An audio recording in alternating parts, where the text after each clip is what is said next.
Hello and welcome to today's webinar.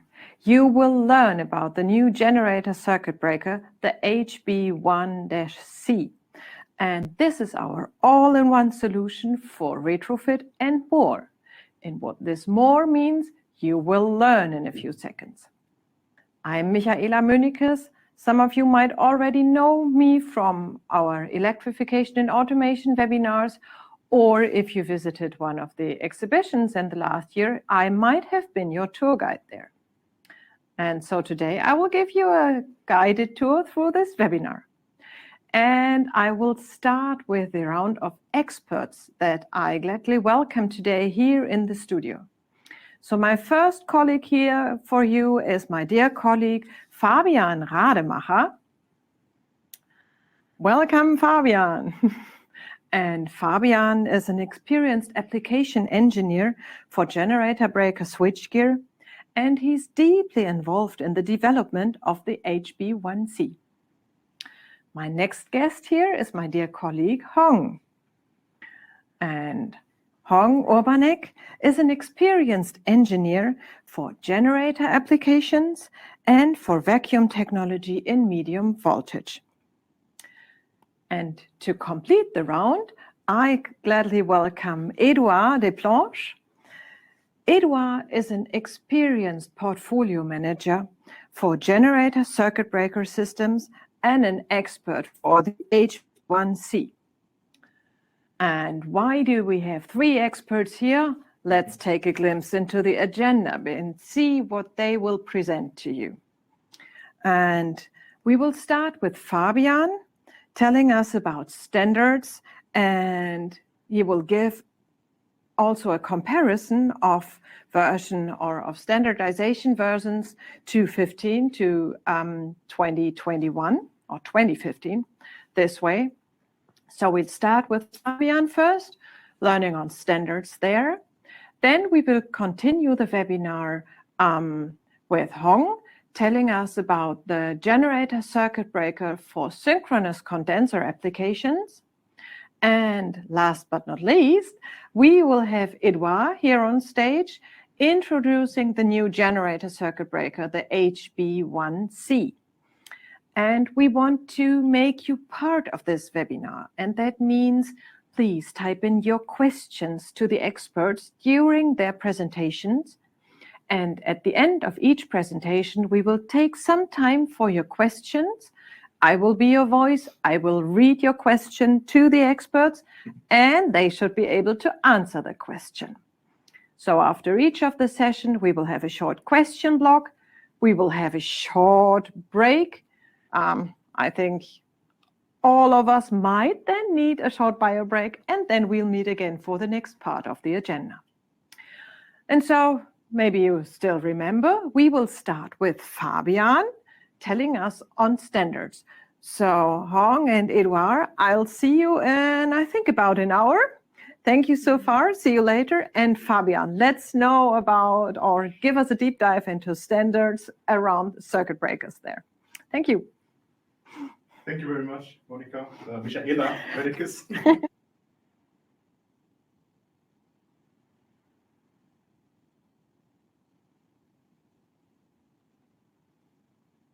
So important to use a generator circuit breaker compared to the distribution circuit breaker. And then afterwards, as I hope a lot of you will know, we have changed, or the committee of the IEC board has changed the standard 2 years ago into a newer version. So I want to quickly give you an overview what has changed and why is it so very important. Let's wait a second because I have some comments around audio. Is that fine? Audio is fine? We're not sure. Just give us a few seconds and we'll... You're not linked. Better? I think it should work. Okay. Let's see. Use that one. Yeah. So we have a backup microphone and that should work in a second. Get everything again fine? Thanks for the comments. So I think I will start again, and I can. I hope I do get your name correctly. So thank you very much, Michaela, for introducing me. So my name is Fabian Rademacher. I'm working for the GBS, for the generator breaker switchgears within Siemens since 2018. And I will give you a very short introduction today about the generator circuit breaker application compared to the distribution circuit breaker, which I hope all of you will know, give you the overview why you need a generator circuit breaker in your generation network. And then afterwards, of course, since we have a small change in the standard, a new version, I will also give you a brief introduction which changed in the past, and hopefully afterwards you are very familiar with it and enjoy. All right. Then, as I said, what we are talking about today in the first presentation, in the first part of this webinar, we will talk about a typical generation layout, why we do need a generator circuit breaker. Afterwards, I will tell you quickly about the advantages of a generator circuit breaker. We are going to compare the generator circuit breaker, which you might know from Siemens, with the distribution circuit breaker. Afterwards, we are going to discuss the latest changes in the standard. And then, of course, I want to give you some key takeaways that you are prepared in the future, what you have to really consider for a generator circuit breaker and a generator breaker switchgear. Okay, a typical layout for a power plant is that you have a generator and a turbine set, of course, as a power generation unit. This one is connected via an IPB, SIB, so a different busbar system to the generator step-up transformer. Most commonly used or abbreviated by GSUT, which I also will use in the slides. So be prepared that you are getting this abbreviation for that. And in between, this has changed. We are going to have most probably and most likely we need this generator circuit breaker to protect your assets. So in case of short circuit currents, this generator circuit breaker will protect your assets in terms of a short circuit. So this is really important to know. And as a first glimpse, and to give you an idea, distribution circuit breakers are not able to clear these faults which will occur in the generation network. So I will actually give you an idea why is it so important? What are the advantages of a GCB compared to a distribution circuit breaker first? Okay, first of all, as I've already said, with the generator circuit breaker, we can improve the protection. So we are not only protecting from its name, generator circuit breaker, the generator, but we can also protect the transformer and an auxiliary transformer, depending on the position and the location of the generator circuit breaker. We can also improve the increased power plant availability by having higher selectivity of the power plant, just by switching off each single unit, or to be able to switch off each single unit for maintenance reasons. So we don't have to shut down the whole power plant, but only a specific branch. We can, of course, if we do have to shut down the grid with the generator turbine set, we can also still supply our auxiliary services via the generator. So we are kind of independent with the generator circuit breaker. And of course, and last but not least, but a very important characteristic for a generator circuit breaker is that we can provide a synchronization between the generator on the one side and the generator step-up transformer on the other side. So as you know, we have a rotating voltage for the generator and the rotating voltage for the generator step-up transformer with the grid. And being not synchronized would lead to an out-of-phase fault, which will be part of the next part by my colleague Kong. She will explain she will quickly explain what is an out-of-phase fault also, and I actually don't want to spoiler that. And of course, all in all, the generator circuit breaker can increase the security of your power plant and also can increase the availability of it. So next step is, it's very important to understand that with the generator circuit breaker, or not only with the generator circuit breaker, we do have different unit protection concepts. We do have 3 different classes. Class A is for all electrical faults of the generator, generator transformer, unit auxiliary transformer. it is very important that we are switching off the generator and turbine immediately and simultaneously. Then we do have class B. This is for all turbine faults. In that case, we are just shutting down the turbine and afterwards the generator. And class C is for all faults beyond the generator system. In that case, we are only tripping the circuit breaker at the high voltage side, and this will allow us to let the turbine run and the generator continues to feed the auxiliary transformer. Okay, let's consider the tripping class A, or the unit protection class A. The class A, if we do have a serious electrical fault without a GCB, this would mean that we have to trip all of our equipment downwards of the high voltage circuit breaker, so we will shut down the whole power plant. Of course, the selectivity is not given at all. When considering and when installing a GCB between the generator step-up transformer or your medium voltage transformer and your generator, you can have two different classes A. Class 1A, A1 is mainly for the faults in the generator step-up transformer and the auxiliary transformer. In that case, you will increase the protection and the faster shutdown of the generator step-up transformer. And for class A2, this is mainly for faults in the generator. There you can decrease with the generator circuit breaker the time to restart with uninterrupted power to the unit bus and the auxiliaries. So you can clearly see that your GCB is bringing you a huge benefit in selectivity and availability of your power plant. Furthermore, generator circuit breaker are not only protecting your generator, but they also can protect your generator step-up transformer. So let's imagine we can have different kind of failures in a generator step-up transformer. This can be different kind of shortings at the HV conductor, of the MV conductor. We can have different kind of flashovers and so on with different type of probabilities. And of course, the highest probability does not mean that it will be the highest or the most severe damage for your step-up transformer. Of course not. But with these different kind of failures, the generator step-up transformer can have a very high raise of the pressure inside its tank. So, and this will lead to a generator step-up transformer rupture, we call it that way, as a potential damage. Without a generator circuit breaker, this might happen. When installing a generator circuit breaker in between, or let's say first without a generator circuit breaker, what is actually happening? We have a fault which is inside the generator step-up transformer, totally independent whether it is shortage or whatever it can be. We do have a feeding from the system to the generator step-up transformer to the fault location, and we also do have a amount of feeding from the generator to the step-up transformer.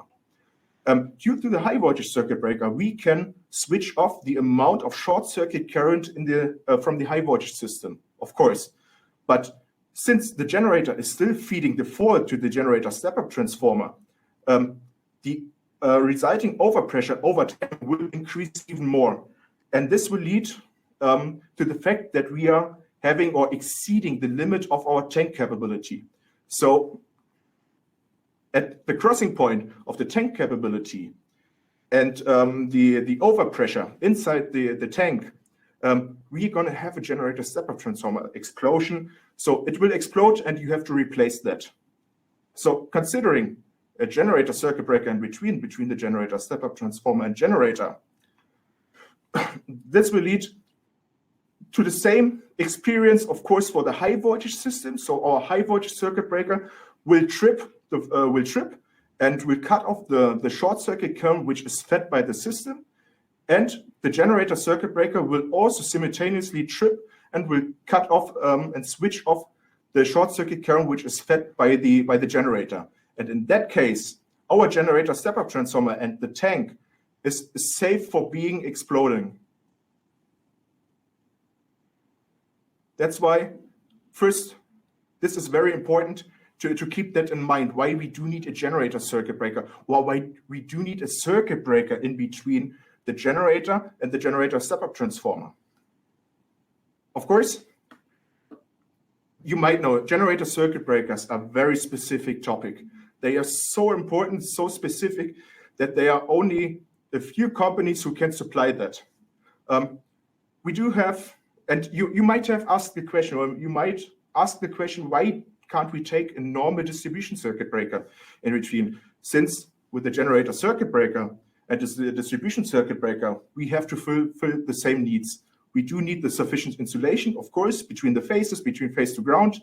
We need to carry the continuous current with minimal losses. And we do need, of course, one of the most important, a reliable interruption of rated current and short circuit currents. But as you might know, and as I have already said, generator circuit breaker and distribution circuit breaker are not the same. That's why we are not type testing a generator circuit breaker to the standard which applies for the distribution circuit breaker. And that's actually the reason why I want actually also to highlight the differences in between, that you understand the need of having an own standard for being type testing, or for having a type tested generator circuit breaker. On the one side, when we are considering a generation network, we have a very short connection between the generator and the generator step-up transformer. This will lead to a very low earth capacitance, of course. Due to the generator, we do have a very high system inductance. And most important, what is not covered by the generator circuit breaker standard or by the generator circuit breaker system standard is that we are just having a switching duty which is nearly purely inductive. Comparing the generation network to the distribution network with the switching duties, which are mainly inductive and capacitive, based on the lower system inductance, long transmission lines and the cables, leading to a higher earth capacitance, you get the idea why we need the specific type of standard. And this will also lead to a different kind of short circuit characteristics. So for a generator circuit breaker, we do have two different short circuit ratings. The first rating is the generator source rating. So in that case, we are type testing and we are testing our generator circuit breaker with a fault which is fed from the generator over the generator circuit breaker. Thank you very much. In that case, it will, what we see, due to the high degree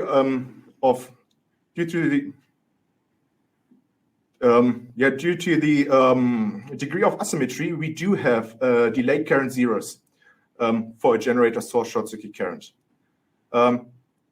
when switching off a generator source short circuit current. On the other side, when we, of course, as I said, we do not only have a generator source breaking capability, but we also do have a system source breaking capability. In that case, we have to consider a fault location between the generator and the generator circuit breaker. So that means that our generator circuit breaker does not clear the fault which is fed by the generator, but it will clear the fault which is fed by the system. So the high voltage grid being in line with the generator step-up transformer. And what we can see is that we do not have any delayed current zero because of the decaying of DC amount, but even more important is a constant AC amount. And this will lead to a very fast zero crossing after contact parting time, and the generator circuit breaker is able to immediately cut off the short circuit current for a system source. And if you consider the distribution network, this is actually quite comparable to the switching duty for the generator circuit breaker for a system source rating. What we also see is that we do have a constant AC amount of short circuit current, slowly but surely decaying of DC amount of the short circuit current, but we do not have any delayed current zeros due to this having immediately a zero crossing. That's very important. And this is actually the perfect case for a distribution circuit breaker. But distribution circuit breakers are not type tested for this delayed current zero, the generator source rating. And that's why we do need this generator circuit breaker in between. Of course, any current interruption will lead to a transient recovery voltage and the rate of rise recovery voltage. In that case, it is quite important that, of course, for generation networks, due to the small amount of capacitance and the high amount of inductances, we do have a very high steepness of the transient recovery voltage, the rate of rise recovery voltage. And it also has a higher frequency. Comparing it to the distribution network, what you can see is that we do have a smaller frequency, and also the peak of the transient recovery voltage is much smaller. So also for this specific characteristic of the short circuit current and the transient recovery voltage, our our generator circuit breakers are type tested for this specific requirement. Of course, and if we are just comparing it one by one, what you can see is that generator circuit breaker are being type tested for more severe conditions as distribution circuit breakers. And of course, what I've said is that we do have different standards. And now we are really coming to the standard. I don't want to highlight the IEC 62271-100, this is the distribution circuit breaker standard, but I do want to highlight the IEC IEEE 62271-30013, which is the generator circuit breaker system standard, which was updated 1.5 years ago. So if you're just comparing both of them, the generator circuit breaker standard was originally founded or written, first released in the year 2015. It was updated in October. It was October 2021, and covering the same structure as the original, or not the original, but the base standard 62271-1. One important wording, one important point, which directly came into your mind when reading the standard, is that they have implemented a new wording. We are not talking about generator circuit breaker as a standalone unit anymore, but we are talking about generator circuit breaker systems. Generator circuit breaker system is covering all the additional equipment you can find in your generator breaker switchgear, such as back-to-back switches, disconnecting switches, earthing switches, and last but not least, it also covers the enclosure if it's applicable. So this is one of the major points which have been changed in the latest version. Then we do have, or they have implemented the mechanical class M3. I will go into deeper that in some seconds. They have also implemented the functionality of T-off switches. T-off switches are switches which are located in auxiliary branches, and they will give you a guidance how to select and how to design these T-off switches. They have introduced the topic of low frequency switching, which will become important for new applications in the generator circuit breaker systems applications or usability. Of course, since we are not talking about generator circuit breaker itself anymore, but about the system, you will also get updated information about the rating plate. But thankfully, the general test parameters compared to the version of 2015 did not change.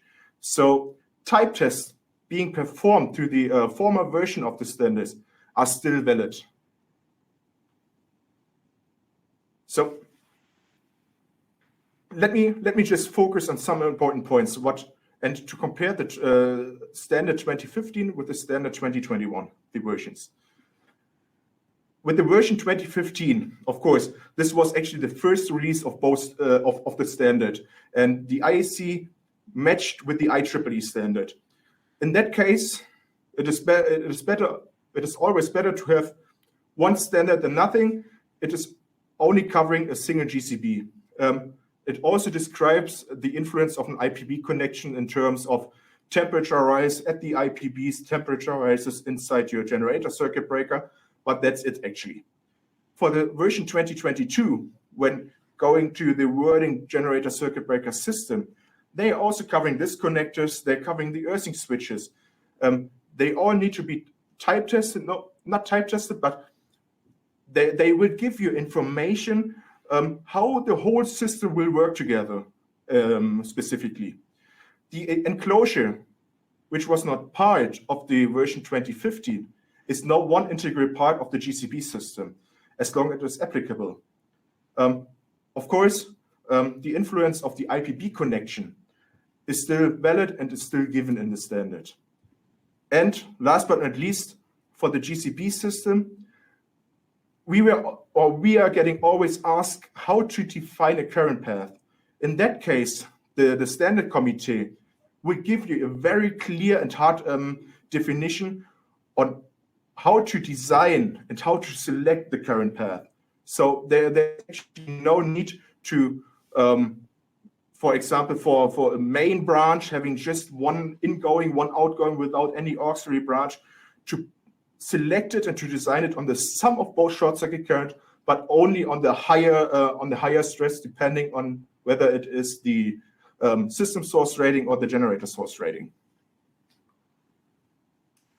And of course, we do have the perfect example for a generator circuit breaker system, which is going to be introduced by my colleague Edouard Desplanches, I guess in 1.5 hours. What we can see here is a generator circuit breaker, which you all know from Siemens. We do have an inline integrated main disconnectors, and we do have earthing switches at the generator and at the transformer side. This device, what you can see here, is really type tested as per the latest version of this IEC IEEE standard. So it covers already all the points I have mentioned for a GCP system so far. Furthermore, of course, since the energy market and the power generation market is changing, you might know that the standard committee has released or introduced a new mechanical class, which is M3. M3 means that you have higher operating cycle or a higher amount of operating cycles, up to 10,000 times, or at least 10,000 times. The mechanical classes M1 and M2, which were released and introduced in the very first version of the standard, remain the same, but they have added the mechanical class M3 for up to 10,000 operating cycles, as I already said. So it will also give you an idea, and you can compare different equipment based on the mechanical classes. But it's important to say that it is possible also for us as suppliers to have different mechanical classes on each and every generator circuit breaker system. So it is not needed to have a mechanical class M3 for all the equipment we have for our generator circuit breaker system, but we can mix it up in between. Just as an information. And of course, we do have the T-off switches. T-off switches is a switch which is located and which is installed not in the main generator branch, but in an auxiliary branch. There we also have to simulate and to consider two different kinds of failures. One failure is between for example, between the unit auxiliary transformer and the generator circuit breaker. And the other failure is between the generator circuit breaker and the connection to the main generation branch. It has clearly to be said that we have to simulate these kind of faults very thoroughly. Since what you can imagine is when we are considering fault location F2 and our T-off generator circuit breaker just have to cut off or to clear the short circuit current, which is fed from the unit auxiliary transformer. This is only a very small amount of it. So we are talking most probably in the range of 1 to 2 kiloamps for small unit auxiliary transformers, up to maybe 5 to 10 kiloamps for some bigger unit auxiliary transformers. But since it has a direct connection to the generation branch and we are considering fault location F1, we do have to consider the sum of the step-up transformer, and we also do have to consider the generator. So even this generator circuit breaker being located in the auxiliary branch will have a very small rated current rating. Most probably it will have the highest short circuit breaking capability in your network. And the version 2021 gives you the idea, and I really want to highlight that. They are saying a T-off breaker has to be, when being installed in a generation network, has to be a generator circuit breaker. And that's why we also simulating that to be sure that we can also protect your unit auxiliary transformer, for example. And then I already want to come to the key takeaways. Most important, what I've already introduced are the T-off switches. T-off switches are defined in the standard now. They need to be generator circuit breakers. We do have the new wording generator circuit breaker system. So we are not only covering the generator circuit breaker as a current interrupting device anymore, but we are talking about and we are defining a whole bunch of equipment being installed in an enclosure in your generation network. Type-tested GCBs, which were formerly type-tested as per the version 2015, the type tests will stay valid. So there is no need to update these type tests. Furthermore, the standard, the newer version of the standard, will also give you an explanation on how to design a switchgear and the current path of the switchgear. So also not to over-exceed or to over-dimension your switchgear, but to have a very perfect fit for the occurring short-circuit currents in your system. And of course, we have new definitions added, some small changes in wording, such as mechanical classes.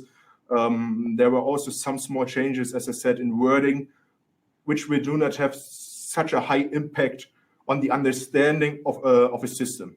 But we are in line with the original standard, which all 62271 standards are rely on. So this is the -1. So you can compare it one by one, and that's actually it. So if you have any questions, you can directly ask it to me. We will try our best to answer it. Otherwise, we will come back to you later. Yeah, Fabian, I already have some questions seen here in the row. So thank you so far. I once again learned something. That's why I love to moderate these webinars. Still on my learning curve. And let's see, I think I take the first two questions on my own because AP wanted some innovation of new product range, and I think we'll come to that. You will Correct. learn throughout this webinar about the innovations there.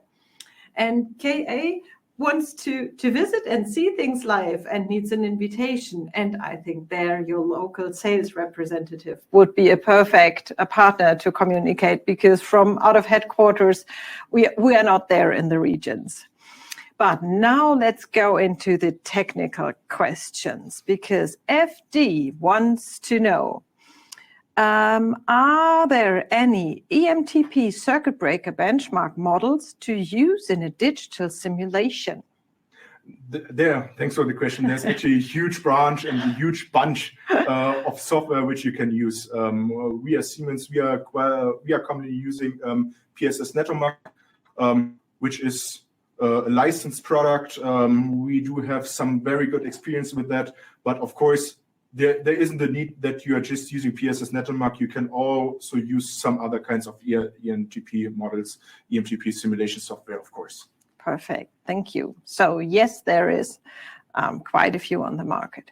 And the next question directly concerning already the HB1C, and we'll see if that's a question for you or if we take it later on to Edouard. But we'll start right here. ZF wants to know, does your new generator circuit breaker, the HB1C, have energy reducing features, so ERMS, for arc flash mitigation? I actually want to keep this question for Edouard. Okay. So he will be the expert for the HB1C. He was very deep into the development. Yes. I'm quite familiar with the HB1C, but it is his job. And CT, I think your question came in rather early before the presentation.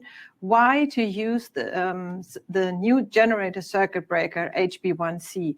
And I think in the course of this webinar, we will see some of the application cases, not only because how to configure the network and why there is a difference between a generator circuit breaker and a distribution network circuit breaker, but also where does exactly this HB1C will fit in. So stay tuned. Edouard will tell you why you should use the HB1C. Next question is placed in, I think, Spanish. My Spanish is more than poor.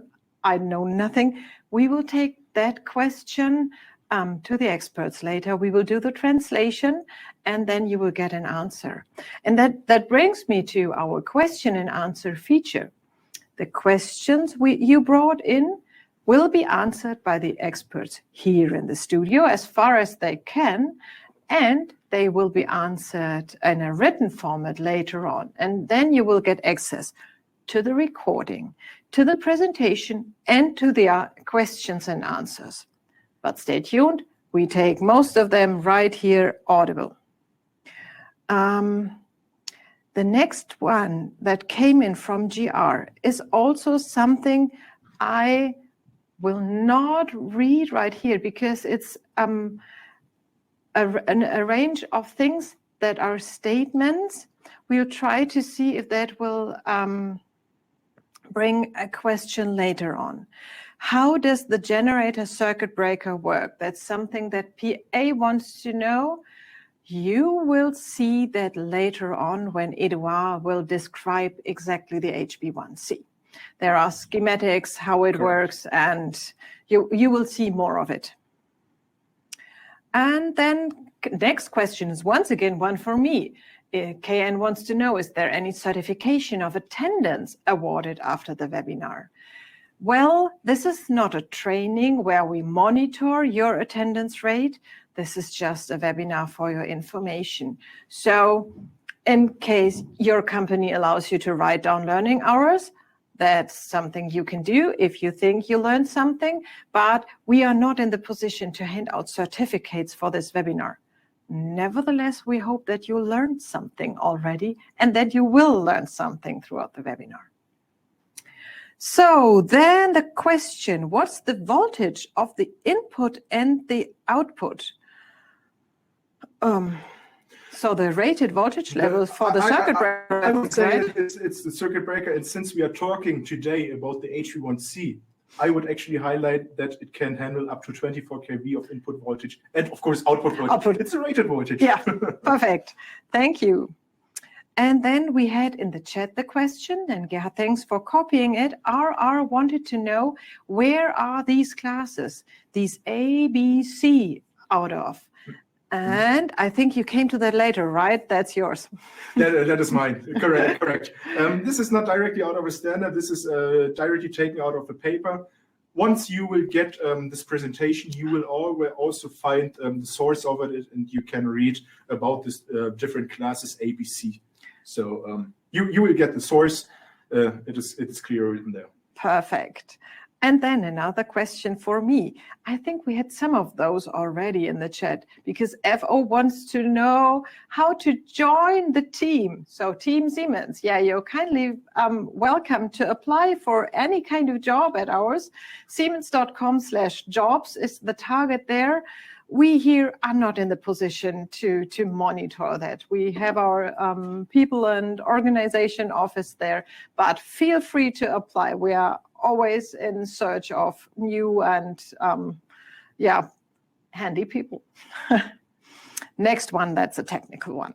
What are the tested X and R, and I think I know that in German, but not in English, values for this generator circuit breaker? You will know. Correct. It's actually the impedance ratio, and we are fully type tested as per the standard. I would also give it later to Hong, not to spoil any question, because we do have a direct link in between, and just to keep you interested in this webinar series or in this webinar today. ABR, We keep you. stay tuned.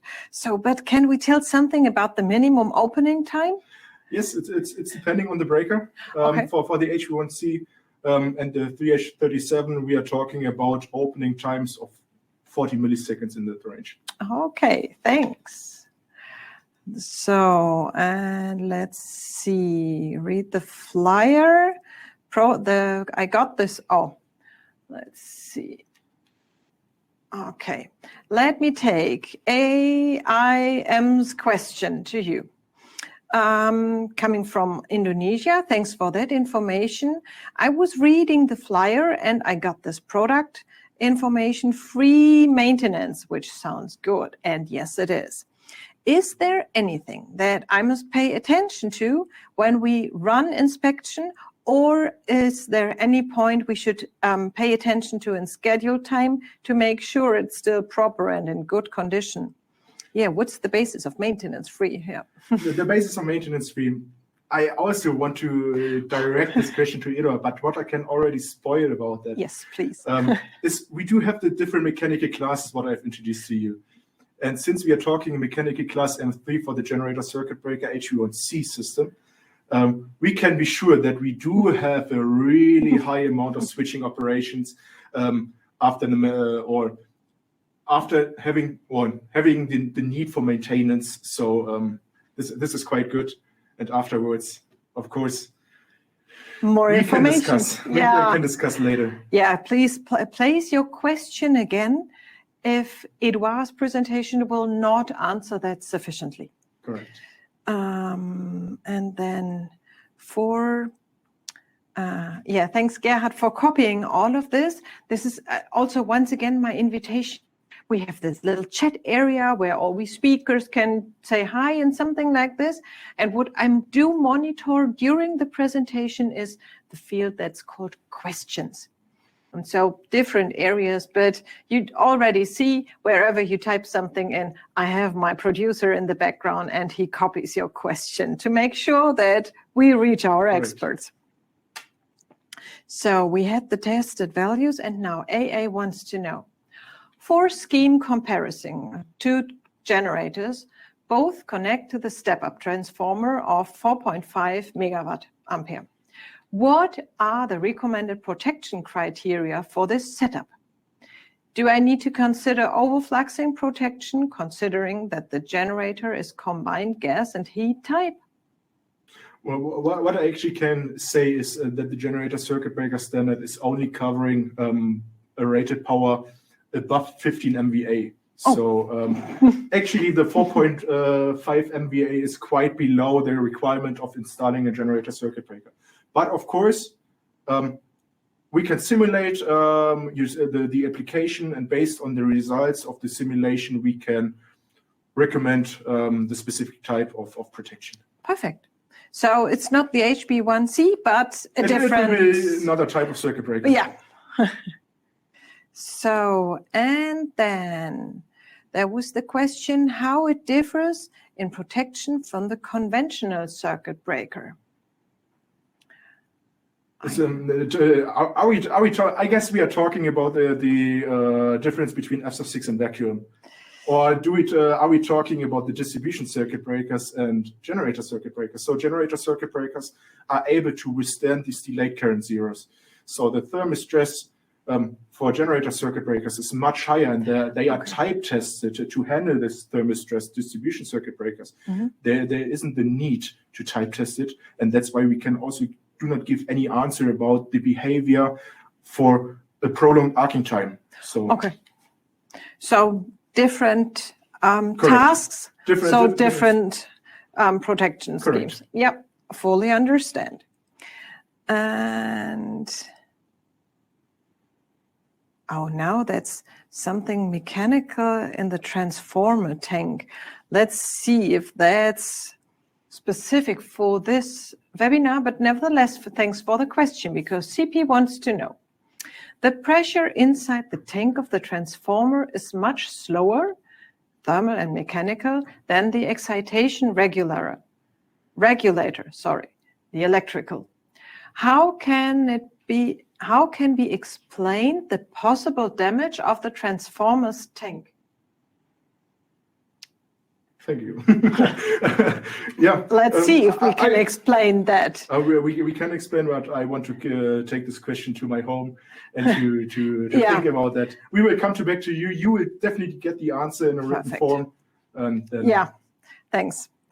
Yep, as I already mentioned, not all questions can be answered right here, and we want to deliver correct answers and comprehensive answers. That's why we, in addition, deliver this the written format of the answers. So let's see the next one from AA, and let's see.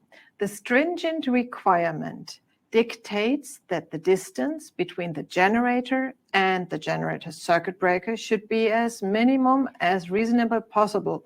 So let's say about 15 meters, considering that SC Analytics, and now that's an abbreviation, I don't know, analysis has been done on the scheme to the grid connection.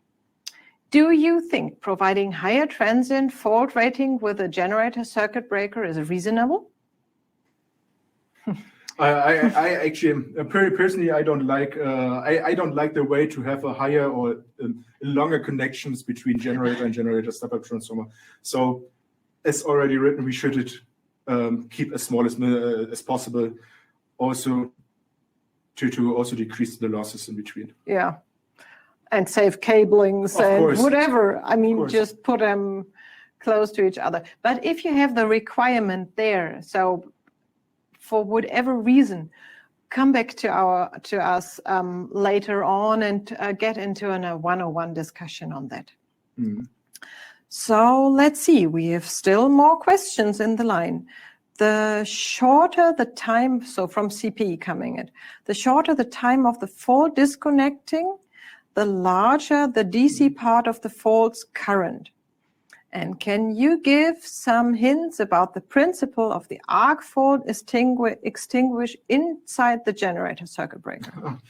Then we are talking about vacuum again, and about the principle of extinguishing arcs in vacuum, depending on our contact system, whether it is an AMF, so an axial magnetic field, or a radial magnetic field contact system. We do have either a rotating magnetic field in between, or we do have an arc. Well, we do have multiple arcs burning in between. And the circuit breaker, the generator circuit breaker, is just, we'll just interrupt the fault until the next zero crossing. Further insights, as you might know, it's kind of a secret. Okay, yeah. So we know what you're talking about there. I understand at least half of it, and you see there's some technology hidden inside. But thanks for the question. So let's see. I think more questions to come. AA wants to know, is it possible to refurbish a panel comprising both generator circuit breaker and non-generator circuit breaker connecting the generators to step-up transformers? I guess this is the perfect question for my colleague Eduard afterwards. He will give you some very brief introduction how this can be done. That's true. Hands-on. Yeah, that's exactly something that Eduard has got in his presentation, because I've already had a sneak peek into that. You will learn on that and get information on that in, I think, a bit more than an hour. And let's see, the T-off breakers allows to integrate solutions such as IS limiters. So to put it in a question, do the T-off breakers allow to integrate solutions such as IS limiters? For generator SFCs, this is important. If you want to do that? Okay, so it's possible. It's possible. It's possible. The short answer is yes, it is possible to integrate. So, and the next one is also concerning the T-off generator circuit breaker. ABR wants to know, are you saying that T-off generator circuit breaker should have a higher rating as a generator circuit breaker? It depends. That's why we are simulating the whole application. And based on the simulation results, we can recommend the perfect fit for the T-off circuit breaker. Okay, thanks. And I think we will take time for one last question. That is coming from AK. What is the minimum generator rating for which generator circuit breakers are recommended? If the generator of a rating 15 megawatts is directly connected to the 11 kV board, then the generator circuit breaker is required, or is a normal distribution breaker recommended? I do understand the question. That's why the standard is always giving us the need to simulate the whole application. And it cannot be clearly said if we do have a real cut at the 15 MVA. The standard is saying, all right, or is covering an application having a higher rated power than 15 MVA. Then it is directly recommending a generator circuit breaker. But of course, there might be a small gap where a distribution circuit breaker might be suitable. Might be. We have to simulate that. That's why we simulate, right. And can we take one more question? No, I think we can. So interesting right now. So CP wants to know, in order to avoid a T-off circuit breaker as performant as the generator circuit breaker, maybe we can open first the generator circuit breaker and make sure that the T-off circuit breaker is able to bear the dynamic and thermal strength during the fault for some tens of milliseconds? Yeah. Interesting scheme. Okay. If you do find a distribution circuit breaker, we are talking about generator circuit breakers with a switching capability of at least 50 or 40 kA going up to 110 kA, and being in the range of having a higher generator circuit breaker rating of 63 kA, there isn't any distribution circuit breaker which can provide a higher breaking cap or a higher class or an even stronger circuit breaker. So you definitely need to go to the generator circuit breaker to be able to handle the thermal and the mechanical stress. Okay, thanks. So there you go. Can distribution type circuit breakers be proven to be acceptable for generator applications despite part 013?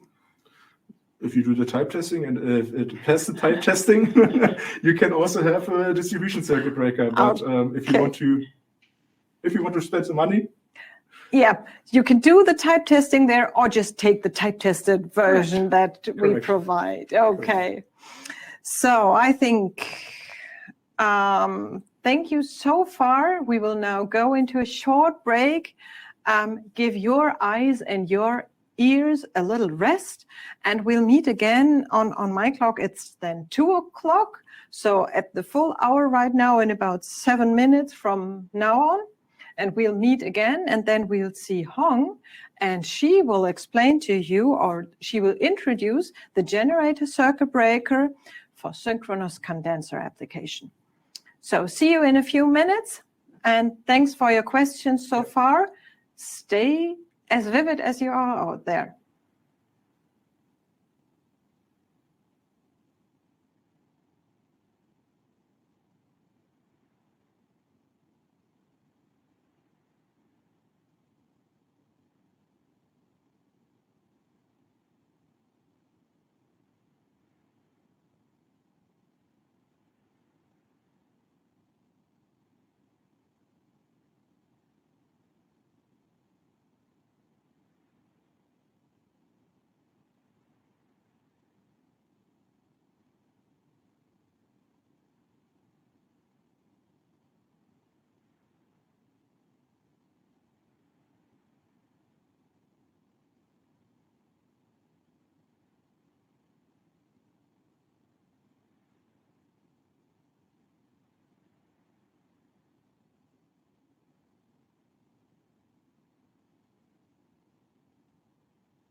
Steht hier M3T2.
Hey, and welcome back. I hope that you enjoyed a short break and that you are now fit again for the second part of this webinar, because we will have Hong here in the studio telling you how the generator circuit breaker is a perfect application for the synchronous condenser, or something vice versa. She's the expert there.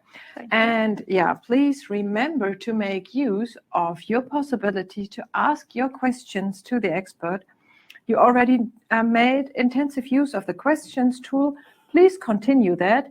Hong will answer as many as possible after her presentation. So let's know about synchronous condenser applications. Thank you. Thank you. All right, I've seen already a few questions of you guys, so I try to incorporate it maybe in my presentation. And if not, at the end, of course, we will explain that or answer the questions which has been shown. All right, you have already heard the first part, which is presented by Fabian about the standards comparisons. And now I'm going to give you a brief overview about the specific application within this very niche field of products.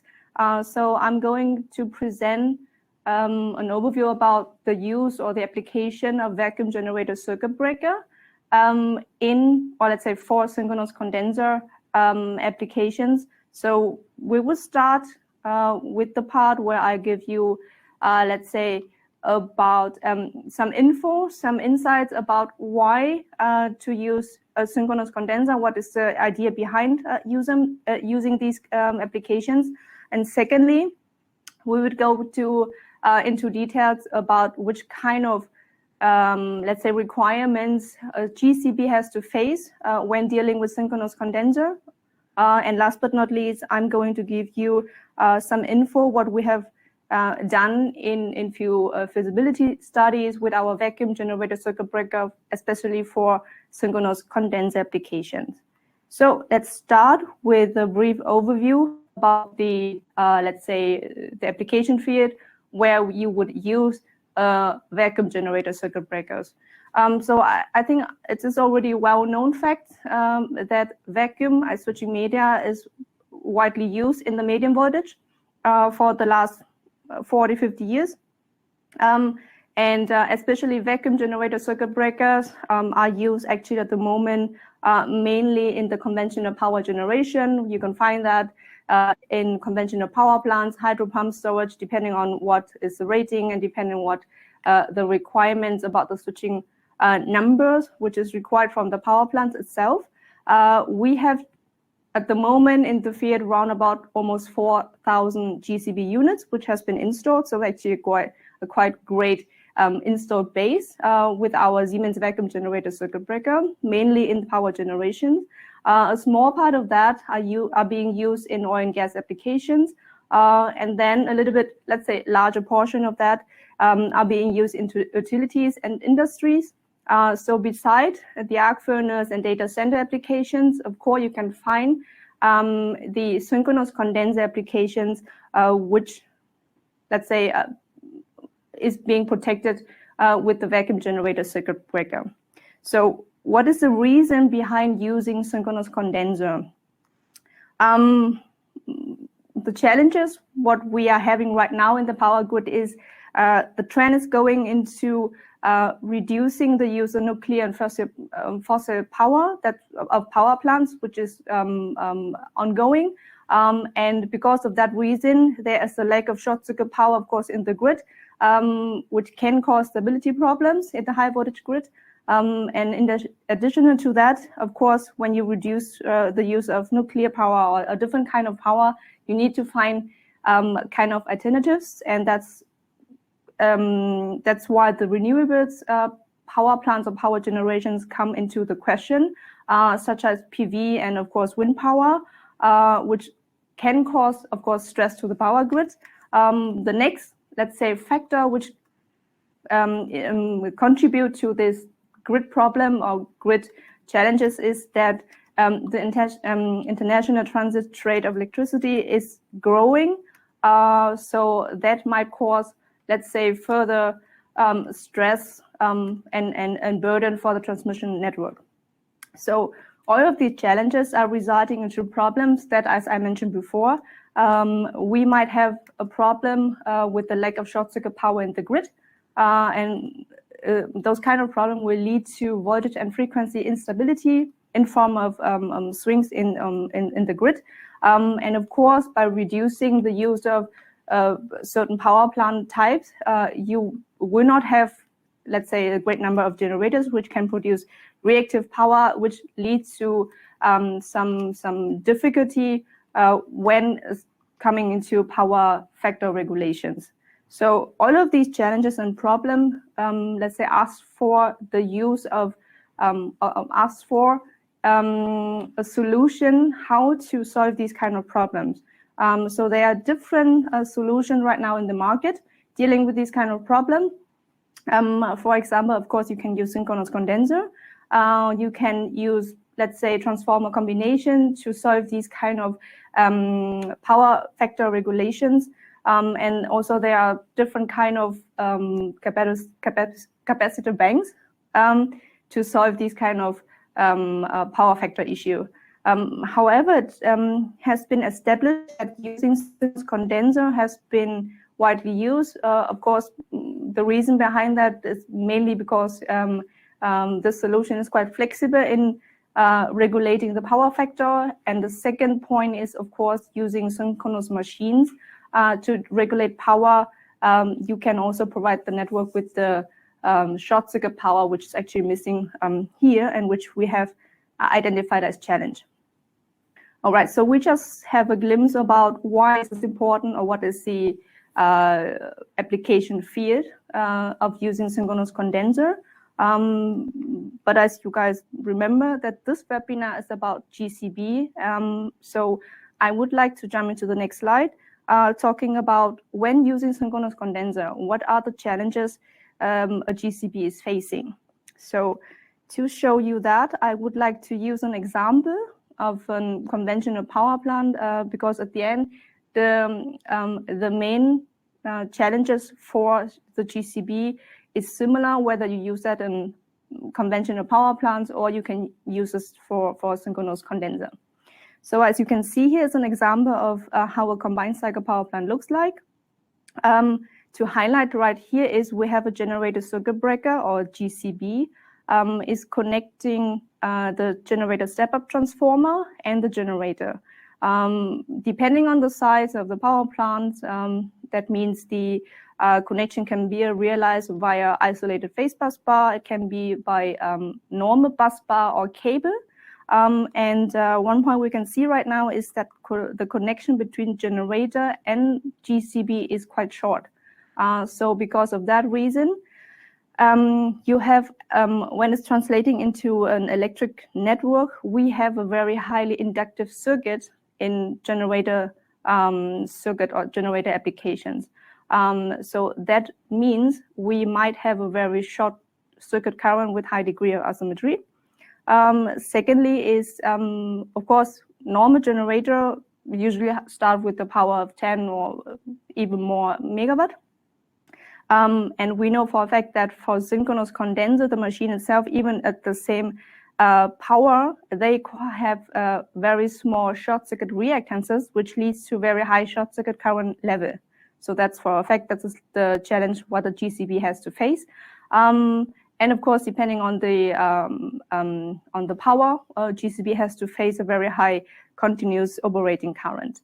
You have listened to Fabian's session before that depending on the machine type and machine parameters, a circuit breaker or GCB might have to face delayed current zeros. The reason for that, we will come to that in the next slides.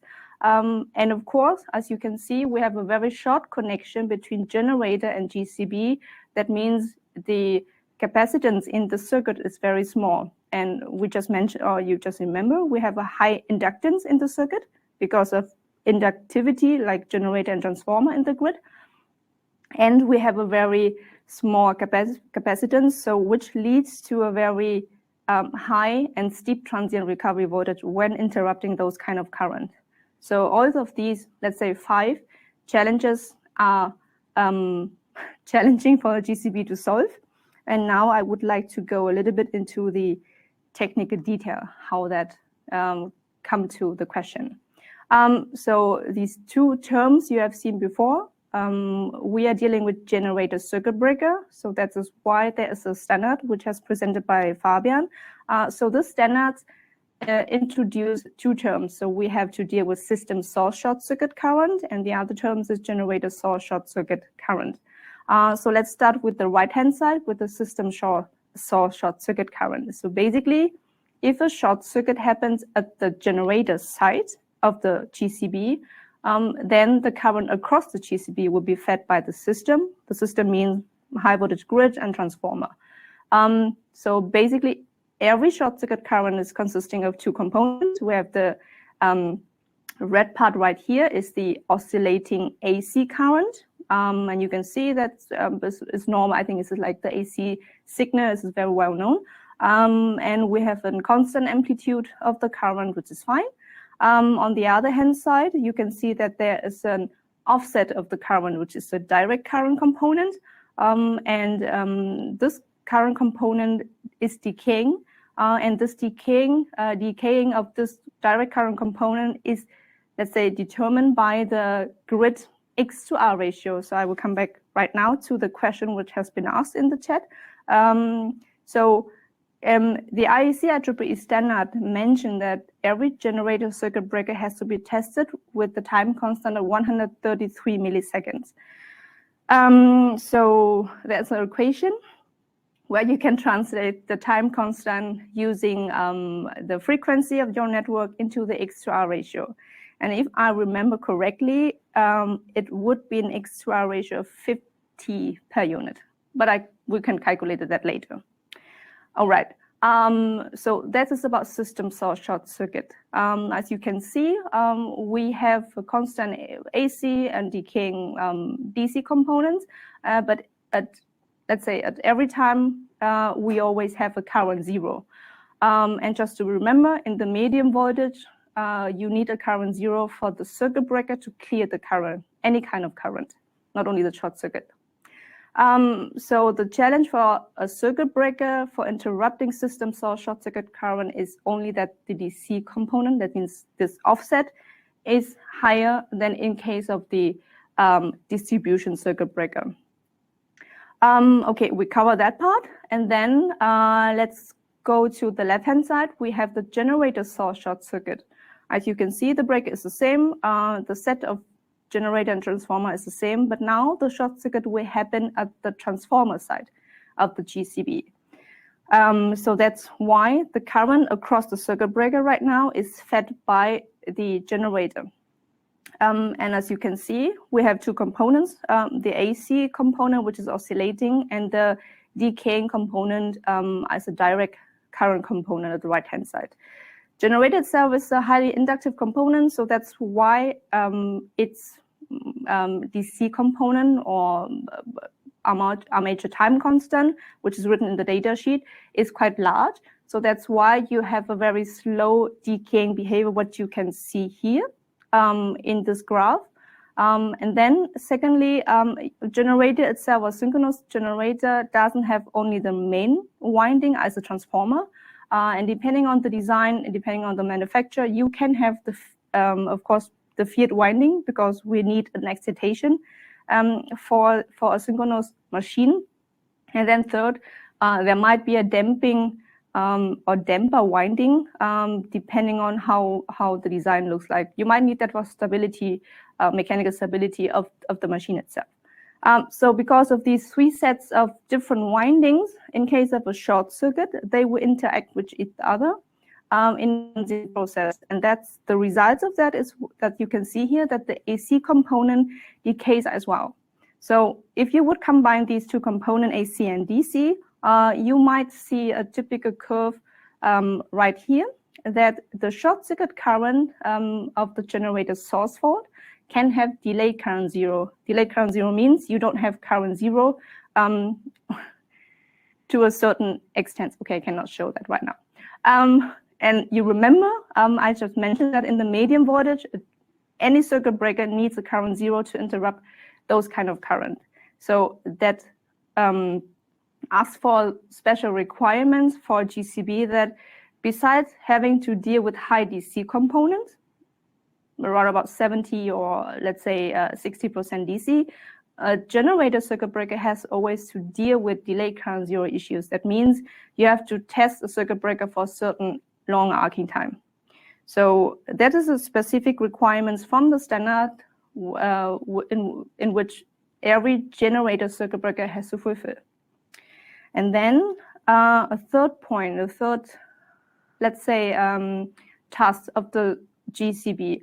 You have seen, of course, any circuit breaker of any sort has to be able to interrupt a short circuit current. We cover that with system source and generator source.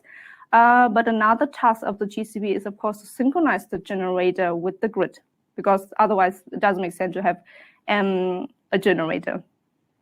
So basically, in the modern system right now, metering system, the possibility to have any kind of failure is quite low, because the system itself will detect what is the voltage level, what is the phase shifting between the generator and the grid.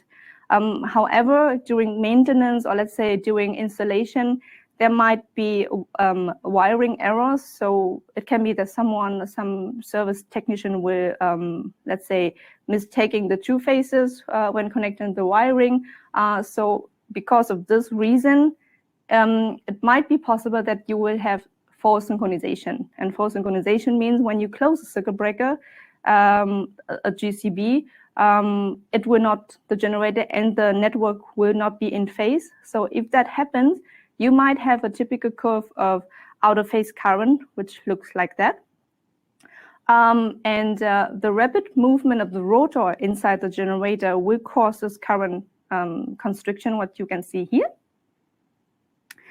So in such a case, when you open the circuit breaker, you can see that there is a very high offset, even though the current itself is very small. And that is, of course, a special requirement what a generator circuit breaker has to be tested for as well. And to that point we come to later, because we did cover that in our third part of this session with the simulation and feasibility study regarding this out of phase fault. All right, so we have talked about the characteristic of how short circuit current and out of phase current looks like when a short circuit happens in the synchronous machine, and of course, especially in synchronous condenser. There is a standard existing explaining how to test the GCB, and of course, the same standard does define as well what are the conditions to prove the suitability of a GCB in general. And this is this IEC IEEE standard, which Fabian had explained in the previous session. So they clearly say what are the points, what you have to take into account when doing simulation. So that's the overview of that I'm going to give you right now.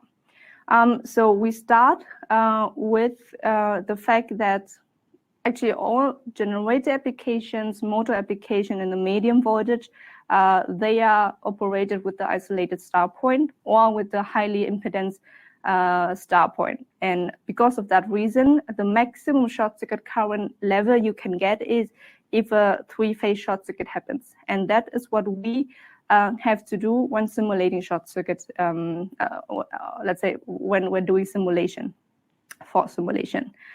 Secondly is about what is the fault resistance when initiating the short circuit. We know for a fact that generator itself can operate in different operating points. And the standards clearly mention that if the generator is at no load, and a short circuit happens, you have to simulate that case without any external fault resistance, but you have to consider the arc voltage of the circuit breaker.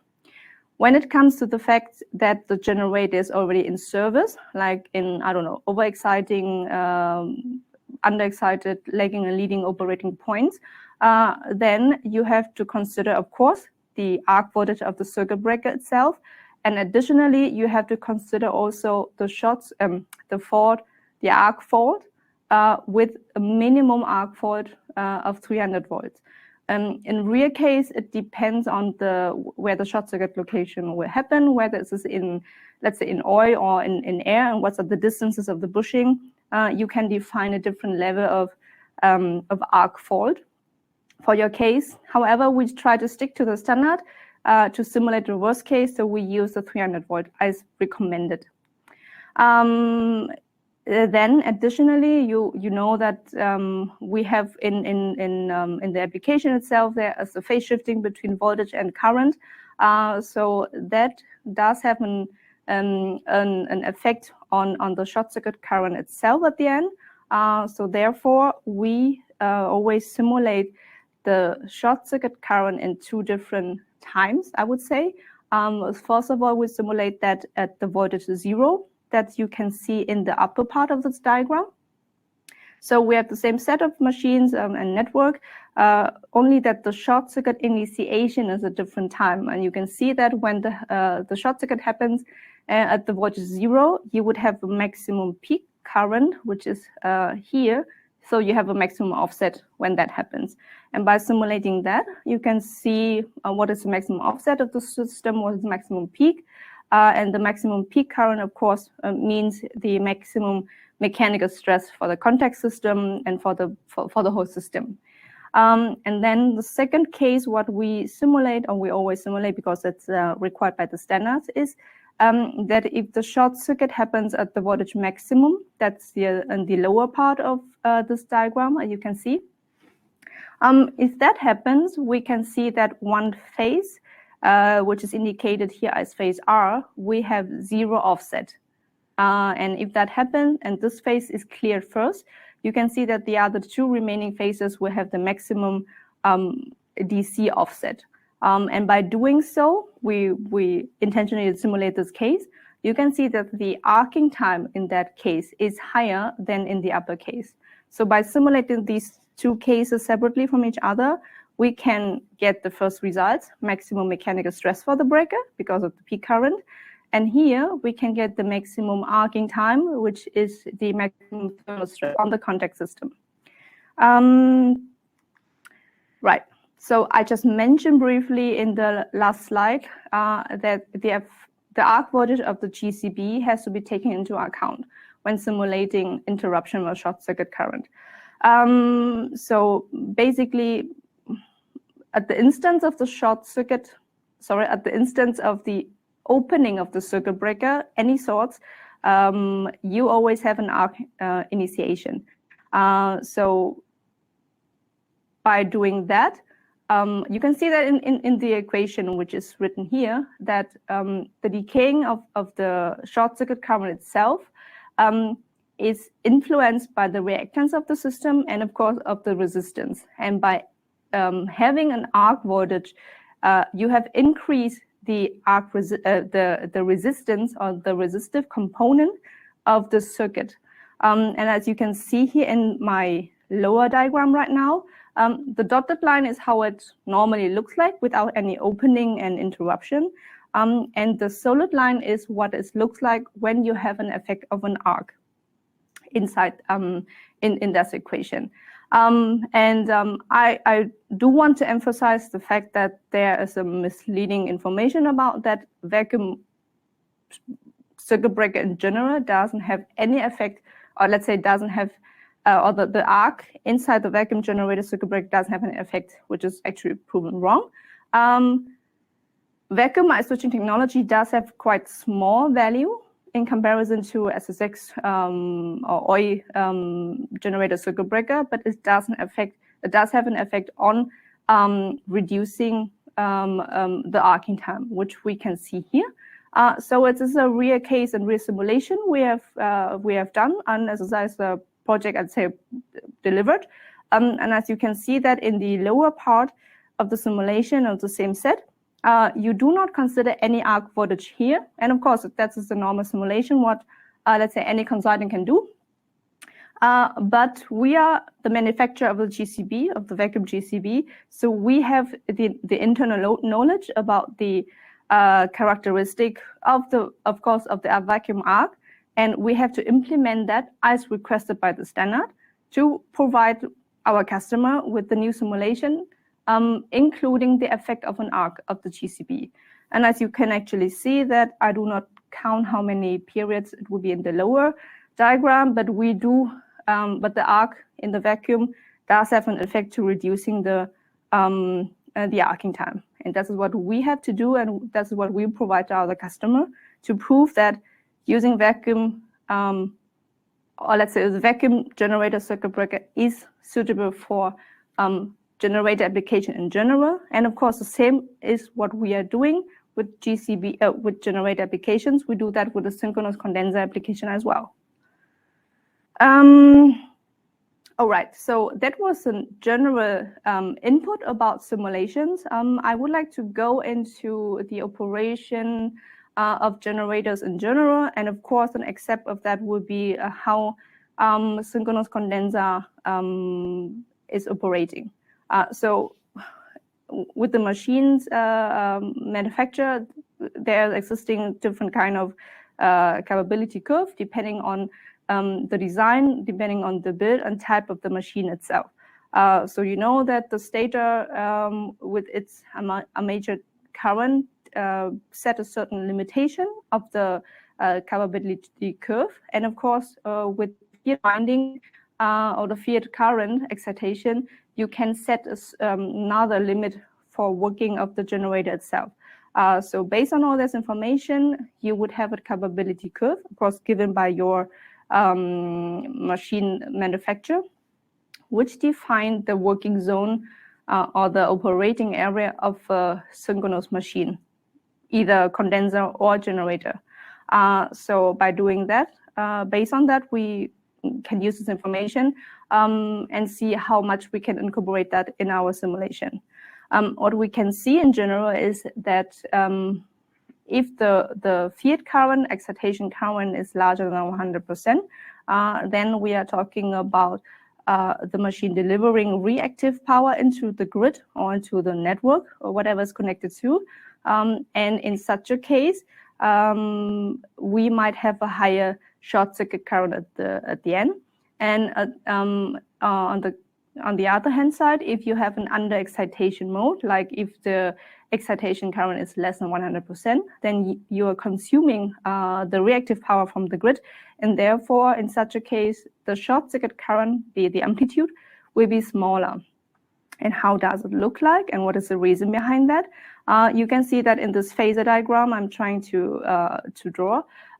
Every machine, every rotating machine can either work in motor mode or in generator mode.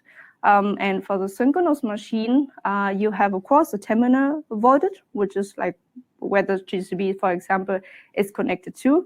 But the driving, let's say the driving voltage for the short circuit current is the internal induced voltage. And the amplitude or the value of this internal voltage, it depending on which operating mode the generator is working. And by using this phasor diagram, you can see that in under-excited mode, the internal voltage UP right here is smaller than the terminal voltage. And on the other hand side, if you're working in the overexcited mode, then the internal induced voltage will be larger. And that is the reason, because this voltage is the driving voltage for the short circuit current. And this is why you have higher current amplitudes in overexcitation and lower short circuit current values when working under excitation. Another point with what we have found out is here's a direct comparison in the capability curve of a synchronous generator in the upper hand side, and it's the blue diagram. And in the lower diagram, you can see the capability curve of the synchronous condenser, both of them are in the similar range of power. You can see that the synchronous condenser does cover higher range of reactive power, and I mean that's what the machine is used for, because we want to provide, of course, on one hand the short circuit power to the grid, but on the other hand we want to regulate the power factor in the grid. So that's why our aim is, or the aim of using synchronous condenser is sometimes just to provide reactive power, and I want to go as much as possible into 0.1 power factor. So that's like the main working capability, operating area of a synchronous condenser.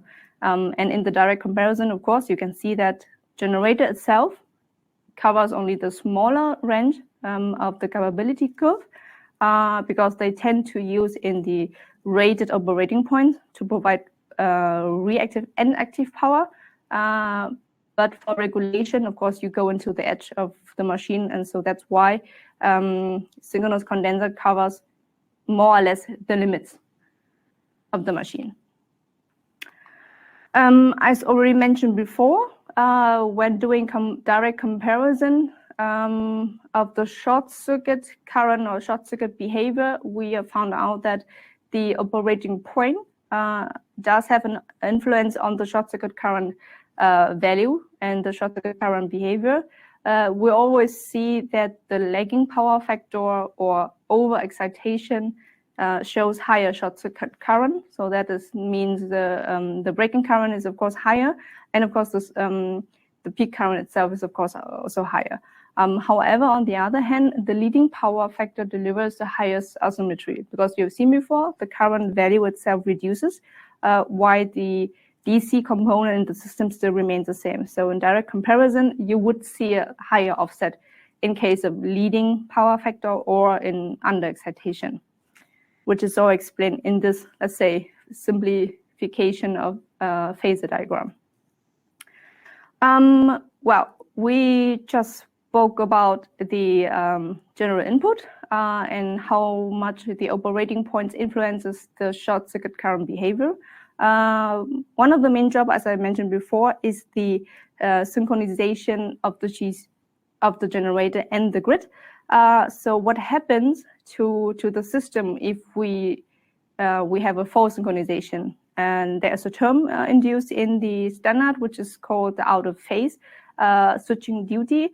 That means we intentionally test the case where the synchronization is not in phase.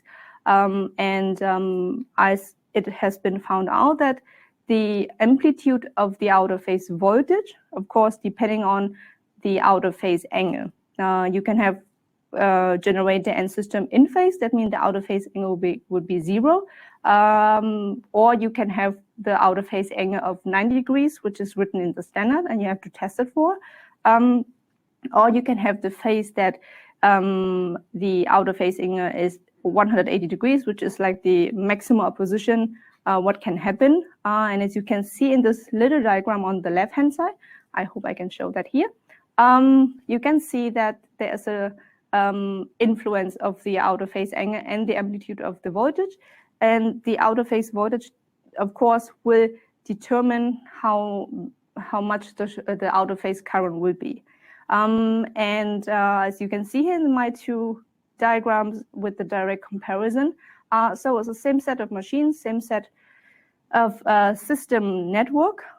You have seen before the current constriction we have talked about. And we can clearly see that with the out of phase of only 90 degrees, smaller out of phase angle, you would have smaller fault current, of course, because the driving voltage is now smaller. However, on the other hand side, you can see that with the same system, we have at 180 degrees out of phase angle, the current constriction is now happening later.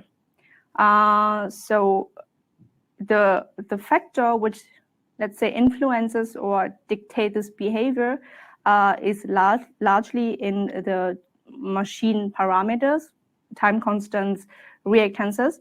Another point is because we are talking about full synchronization of generator and the grid. So that's why the grid data is also very important to get these kind of information.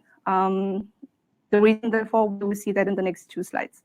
And lastly, one very important, let's say, parameter which dictates this behavior is the inertia of the machine. The inertia of the machine, let's say, gives the system how fast or how slow the machine will, or let's say the whole system will interact in case of such kind of transient process. So generally speaking, if you have a smaller inertia, your system will react slower than if you have a, no, sorry, I'm mistaken that. If you have small inertia, then the system will react faster. Example, as in 90 degrees. If you have larger inertia, then your system will react slower, which can be seen, for example, here. The constriction will happen later. Concrete example, I will show you that in the next slide. So we talk about the reactances. So what we have found out is that the machine parameter between synchronous generator, conventional synchronous generator, and synchronous condenser does not have much differences. So relation are quite similar. The time constant are quite similar to that. The only difference they have here in this parameter is that the synchronous condenser of the same, let's say, power has very small reactances. So that's why if we have the same set of, let's say, the same apparent power of synchronous generator or synchronous condenser, the condenser always gives a higher short circuit current level than a generator. So it might be that if you are, I don't know, asking for a solution, you said this is the same, is a machine of the same power, but using a 2 different function, then it might be that for a synchronous condenser, a higher short circuit current rating might be required. Another point I have mentioned is the inertia of the system. So the synchronous generator itself, of course, you usually connected to a turbine and delivering that inertia of the system, what we need for the simulation. The synchronous condenser might not be connected to a turbine, but it can be connected to a flywheel to increase the inertia of the rotor stuff. So the value itself is, we cannot predict that. We have a data bank which can, let's say, assume a direction, how much I can assume for my simulation. However, to be sure, we might need the real data sheet to exactly simulate the case. And why is it so important to have these kind of information? I will show you right now. In the feasibility study we have. So you've seen 3 different simulations here. It is of the reapplication we have seen. We have, from one of our cases we have delivered. So the data is from the generator and from the transformer is coming from data sheets we have received from our customer, from our clients. So in this diagram, you can see that is the simulation have been done with the given information, like given data from the data sheet. So our focus right now is on the inertia.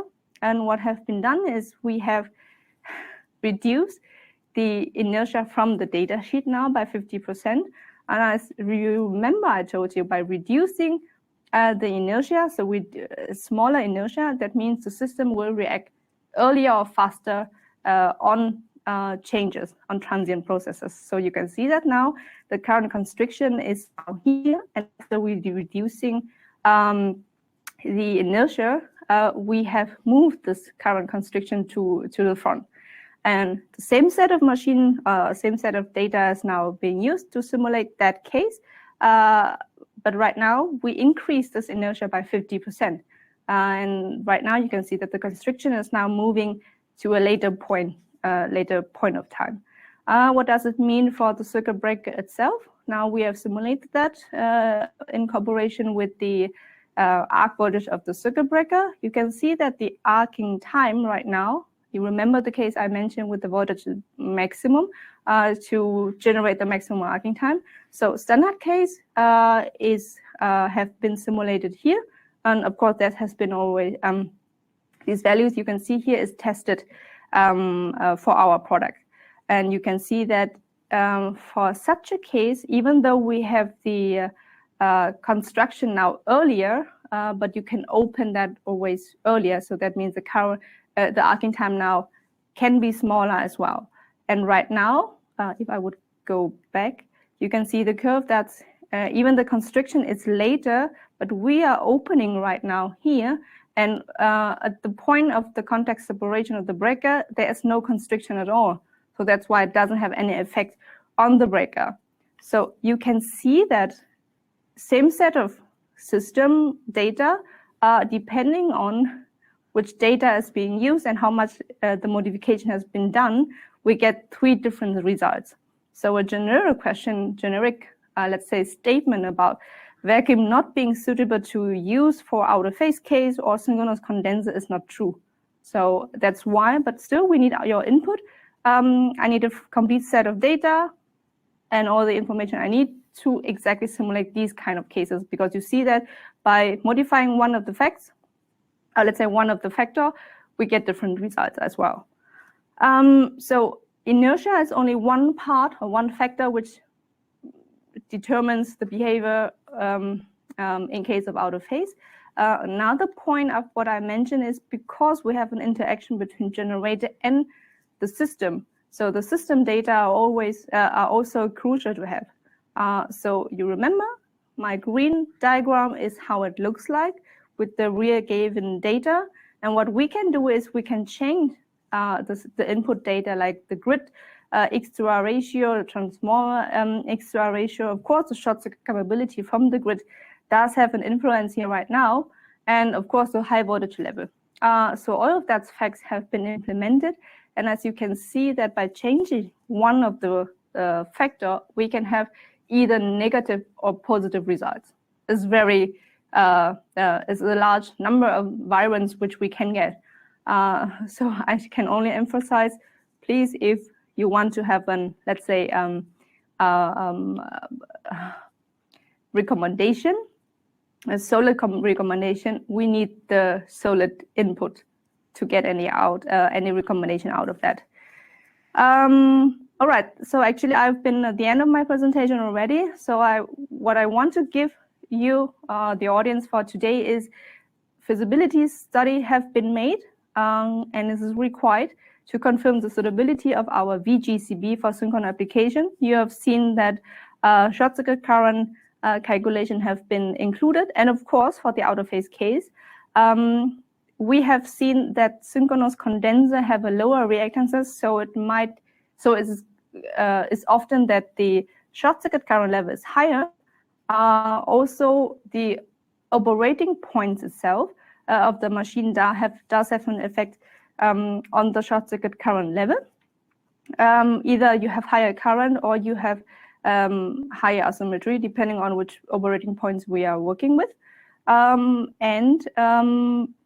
You have seen also that the fault current, due to fault synchronization, depending on the input data, might have very critical or not critical results at all. So it's very depending or strongly depending on the input data. And of course, we have seen with our studies with different set of machines and system that the impact of inertia is quite significant for the interaction between the generator and the system. So that is what I can give to you. In case of any question for later or more details consulting, just reach me after the session. Thank you, Hong. Yeah, really valuable once again. Thanks a lot. Yeah, I think we already linked your LinkedIn account to the registration here, and so people will probably find a way to contact you. And let's see, we've glimpsed a bit into the questions that had already been there. And to be honest, I do not remember which was the one you wanted to start with. Something with out of phase, I think. Yes, then I've see it. So it's coming from CH. Are you able to enlighten us on out of phase situations, and does the vacuum interrupters have challenges here? I think I just mentioned that Me too, yeah. a lot in a lot Yeah. of slides. So yes, we did that, and vacuum is applicable for that. We need therefore then, as I said, the detailed study. But yeah. Thanks. I think it was, I've seen that, and it even enlightened me. So, now I know what OOP is. So thanks for that. And the next question is a bit in the same direction. So we have twice the question, what is the best? Is it vacuum or SF6 for this kind of application? I mean, from what I tell on exhibitions, get rid out of SF6, but you know it from a technical perspective, I think. How can I do? What I can only say that either SF6 or vacuum or oil or whatever circuit breaker or GCV, we all have to face or to pass the test, the type test mentioned by the standards.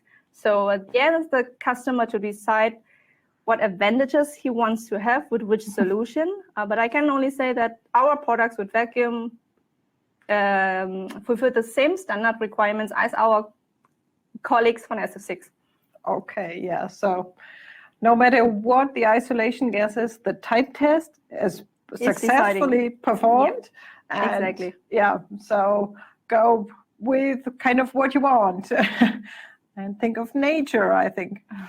And next question came from PC. Is there any standard needed to comply with in order to ensure that the circuit breaker is able to perform the synchronization? Yes, if I understand this question correctly.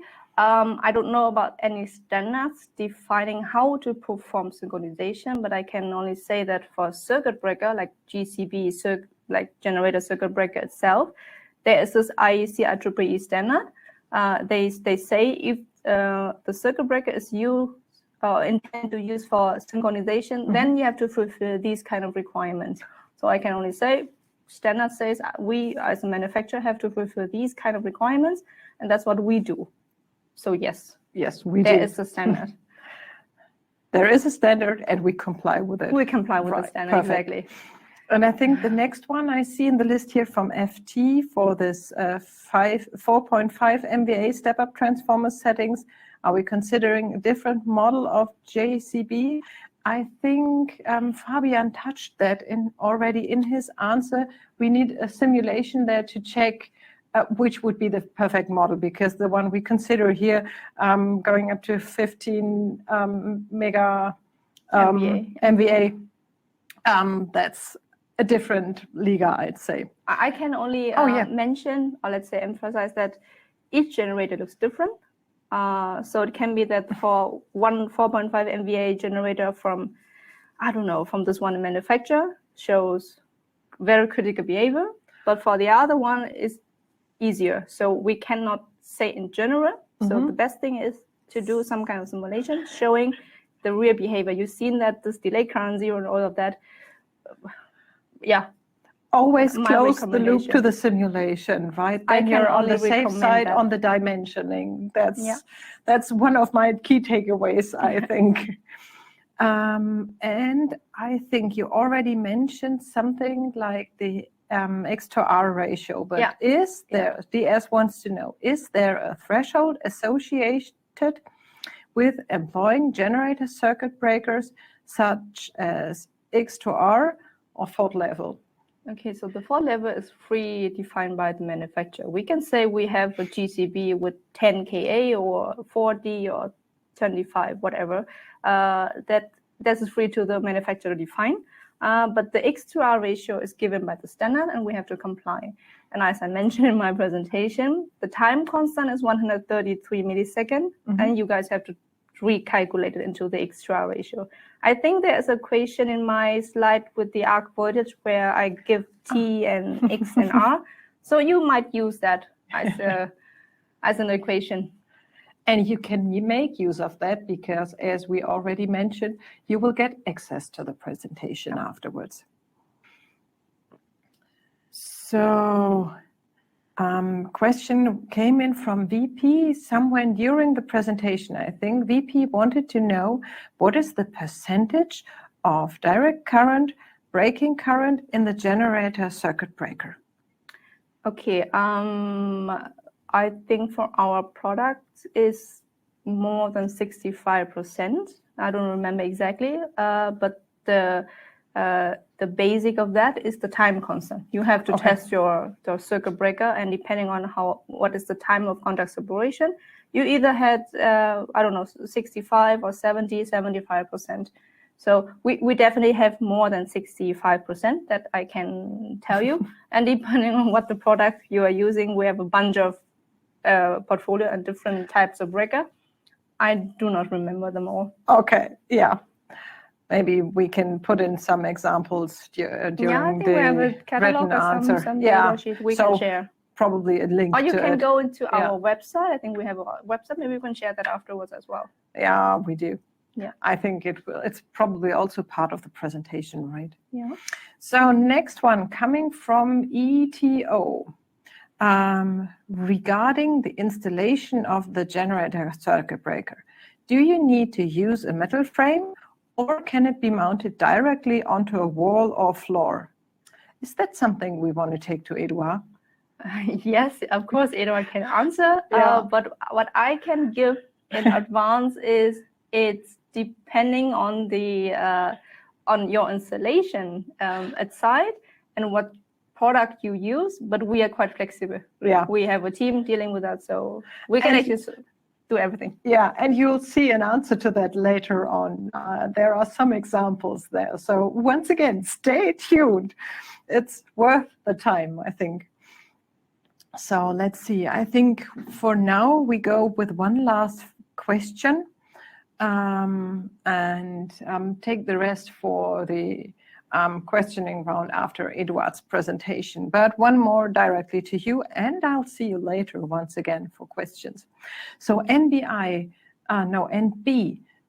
is asking, I'm learning about the power plant generation protection for ABC stator and all electrical protection for the electrical size settings for the... I think it's a comment. It's a comment? Yeah. Oh, yeah. Thank you. It's not a question. Perfect. He's learning about. Yeah, okay, it's thanks. learning. Okay, and then we take one last question. Short question, short answer. Where's the factory of the HB1C? It's made in Germany, and I don't know how much I would talk about that, but that's Edouard's part. Yeah, I think so. So we mentioned Edouard quite a few times right now. He will join us here on stage in a few minutes. I think we will have one more bio break, and let's take it for at least 5 to 7 minutes just to give you time for a coffee and whatever you need. I think there might be even somebody out there who need a cigarette or something like this. But take your time. I think we talk about 7 to 8 minutes, and you will see the timer then. So see you in a few minutes once again. Thank you, Hong, so far. You're We'll welcome. see each other again for the final question and answers round after Edouard's presentation. So stay on the line. We'll continue with the presentation of the HBC1. Which one? HB1C. Oh, yes, there I know. I need some coffee in a few minutes. So see you soon.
Okay.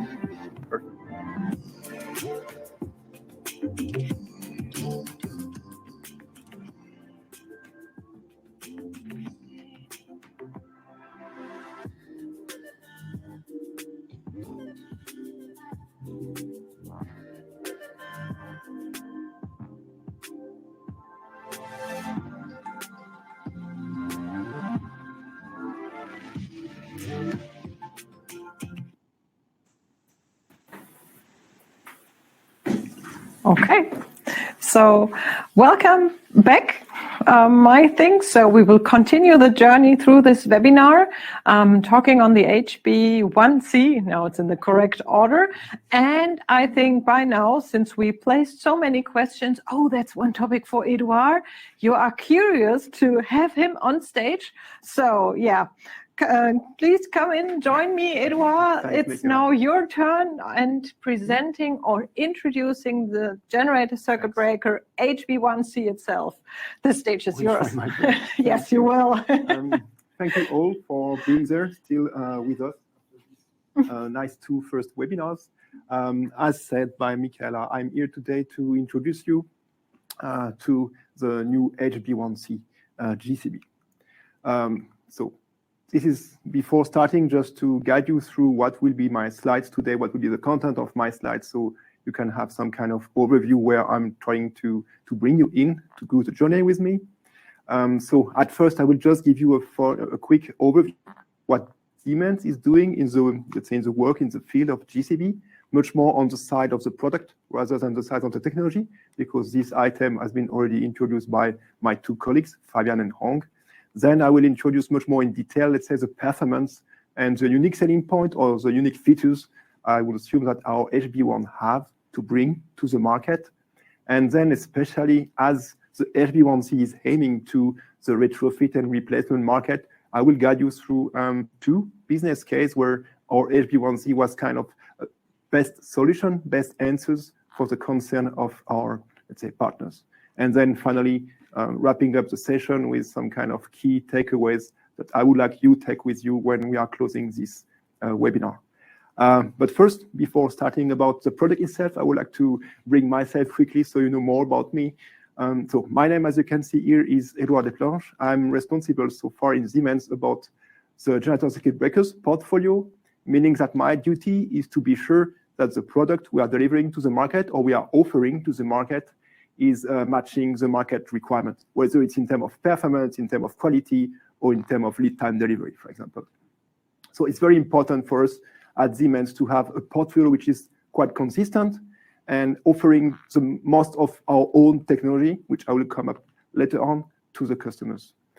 In these specific fields of generator circuit breaker application, I'm working in this field around like 16 years in various positions, starting from sales to BD and now as a portfolio manager. So I'm quite happy to be there in front of you today to introduce and speak with you about our HB1C. And please feel free to ask as many questions as you want about the breaker itself. It was a pleasure for us to introduce this breaker at NLIT last year. We had already kind of a good feedback and direct interaction with our possible customers and people interested in the development. And being there today, again, it's a way for me to open once more the discussion with you. So please feel free to ask as many questions as you have. Okay, before stepping in the HB1C and a particular part of our portfolio, I would like to bring few, let's say, background of Siemens generator circuit breaker story and where we come from, where we are. So the vacuum interruption in Siemens, it's a very well-known and proved technology. Siemens itself is using vacuum interruption technology, has a generator circuit breakers or within a generator circuit breakers since more than 40 years. So it's a well-proven technology for us, which is widely accepted on the market nowadays, mainly from the medium voltage systems. If you look at all the GIS or AIS medium voltage switchgear, you will see that vacuum is almost covering 95% of the technology used, and using it in GCBs and makes a lot of sense. This is also reflected by, as you can see, our install base. So more or less, I would say, as Hong mentioned, we have almost 4,000, let's say 3,800 GCB installed worldwide in various countries, which are currently protecting almost 80 gigawatts of power production. So that's really also proving how strong in our install base and how much of, let's say, partnership are we getting with our customers, let's say. Then on the other side, as you will see, I will introduce the portfolio we have. We are really having a portfolio which is standardized as much as we can, really trying to compete on the market to bring also a competitive solution, not only on the performance to the market, but also it's important for us to be able to customize the product we have. So we are really matching all customers' demand. And especially for that, I mentioned here in this slide that we have almost every year, we are delivering almost 500 customized solutions to the market, really supporting our customers to define as much as we can and support them as much as we can in their challenge, which is how they can protect their very important asset as much as they want. A very important part where we come about speaking about vacuum technology is the OPEX saving. So I will come back later on during the presentation, but one of the main aspects of using vacuum technology coupled with full spring drive mechanism is really to be able to provide to our customers a solution which is maintenance-free over the lifetime. And by being maintenance-free, it really helps them to reduce their operational expenditures or their maintenance requirement. And what you can see from this slide here is we are also doing the same as Hong and Fabian are doing on the short circuit simulation. We are also running some life cycle cost estimation or simulation, trying to compare what are the savings our customers can expect by using vacuum and full spring over different quenching technology. And these values and figures of 75% is like an average for us.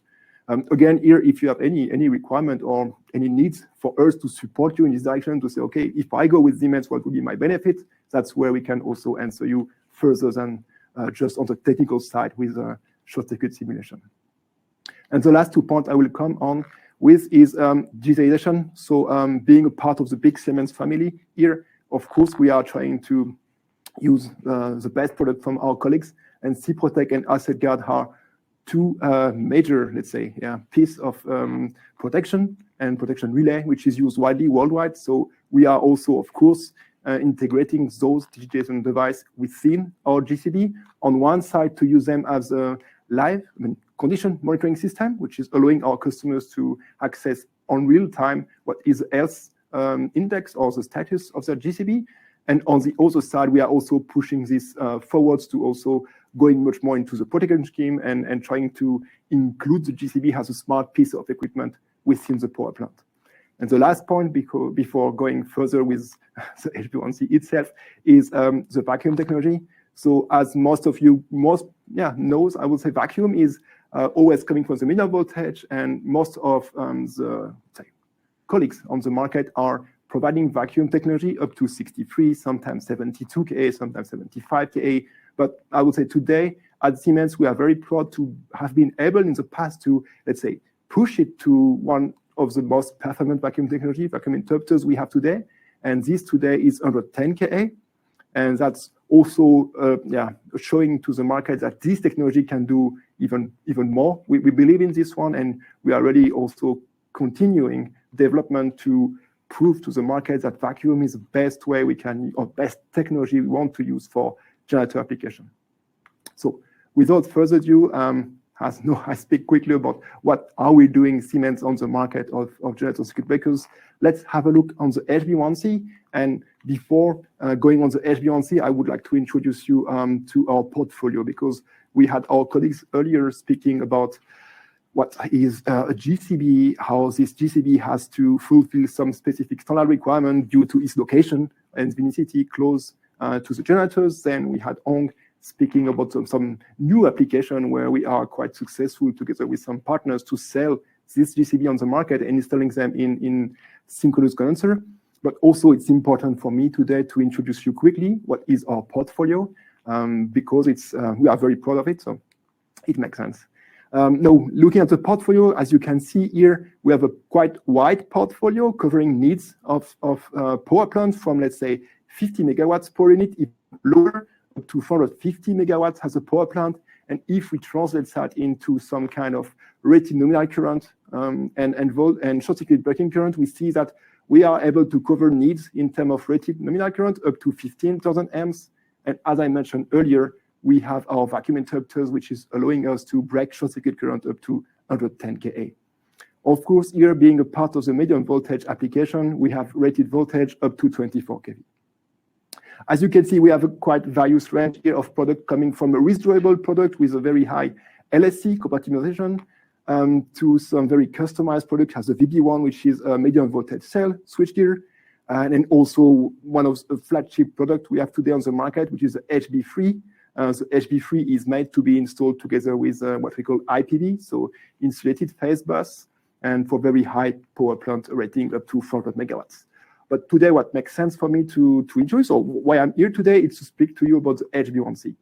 As you can see here, the HB1C is what we call a GCB without enclosure, meaning that the main, let's say, market for the GCB is to be installed either in an MV cell or a medium voltage switchgear, or to be installed in a power plant directly in a room, which will be closed by fence or by door. But this will not come with any enclosure around it to protect him. Let's have a look deeper. So HB1C, what we speak when we mention about HB1C and the main performance. So as you can see here on the slides, an HB1C is made from, it's a system, it's a solution, it's not only a GCB or a component. So we are going from a component perspective, which is what was a generator circuit breakers, to a solution, which is more than just a GCB.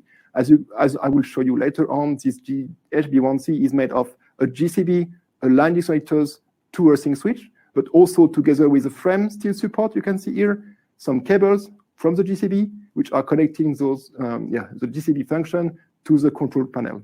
And what we are calling today an HB1C is this complete solution we are delivering, let's say, has a kind of turnkey to our customers, where we have the braking component, we have the steel frame structures, which can help then the equipment to be installed either directly on the floor or on the wall. I remember it was one of the questions we had earlier in the chat. And then from this component or this active part of the solution, we have to connect them to, let's say, the brain of the solution, which is then the local control cabinet. And this is overall the solution we are delivering to the market. Looking at the performance, here, as I mentioned, we speak about GCB rated up to 24 kV, medium voltage solution. We have up to 6.7 thousand amps as a rated net current at 50 Hertz. We have also braking capabilities up to 72 kA with a withstand of 3 seconds. What makes this HB1C unique, and that will be, you will hear me saying that a lot in the coming slide, is the flexibility of the product. So we have designed this product with having in mind the retrofit market. Our wish was to bring to the market something that no one did before, meaning that we wanted to bring something which was flexible and will support our customers to replace their aging, outdated GCB with something new, and they will get more. But also having in mind that when it comes to a power plant, you don't want to come to the power plant and disrupt too much the power plant, whether it's time needed to do the replacement, or if it's to change and adjust the bus bar routing or the room size. You want to be able to fit in with minor, not to say no modification. And that's why I will go back to these 2 points when we called our GCB HB1C, which has different type of configuration, whether we call it L shape or I shape, and I will come to this point right after. And also in terms of installation, so this HB1C can be installed either in the horizontal version, as you can see here on the slide, or it can also be installed directly on the wall or with its own frame structures.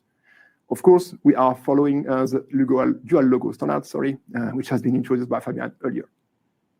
And again, just to give you some more, let's say, background, where we come from, why we believe in this equipment, and why also we get some very good feedback from the market developing this equipment. It was because of what you have in front of you. So what we have in front of you is whenever, whether you are MV cell manufacturers, whether you have this at site, whenever in the past you wanted to have not only a generator circuit breakers, but you want to have some more equipment together with this one. So let's speak about a main disconnectors or a line disconnectors in line with your GCB, which will allow like a visual disconnection.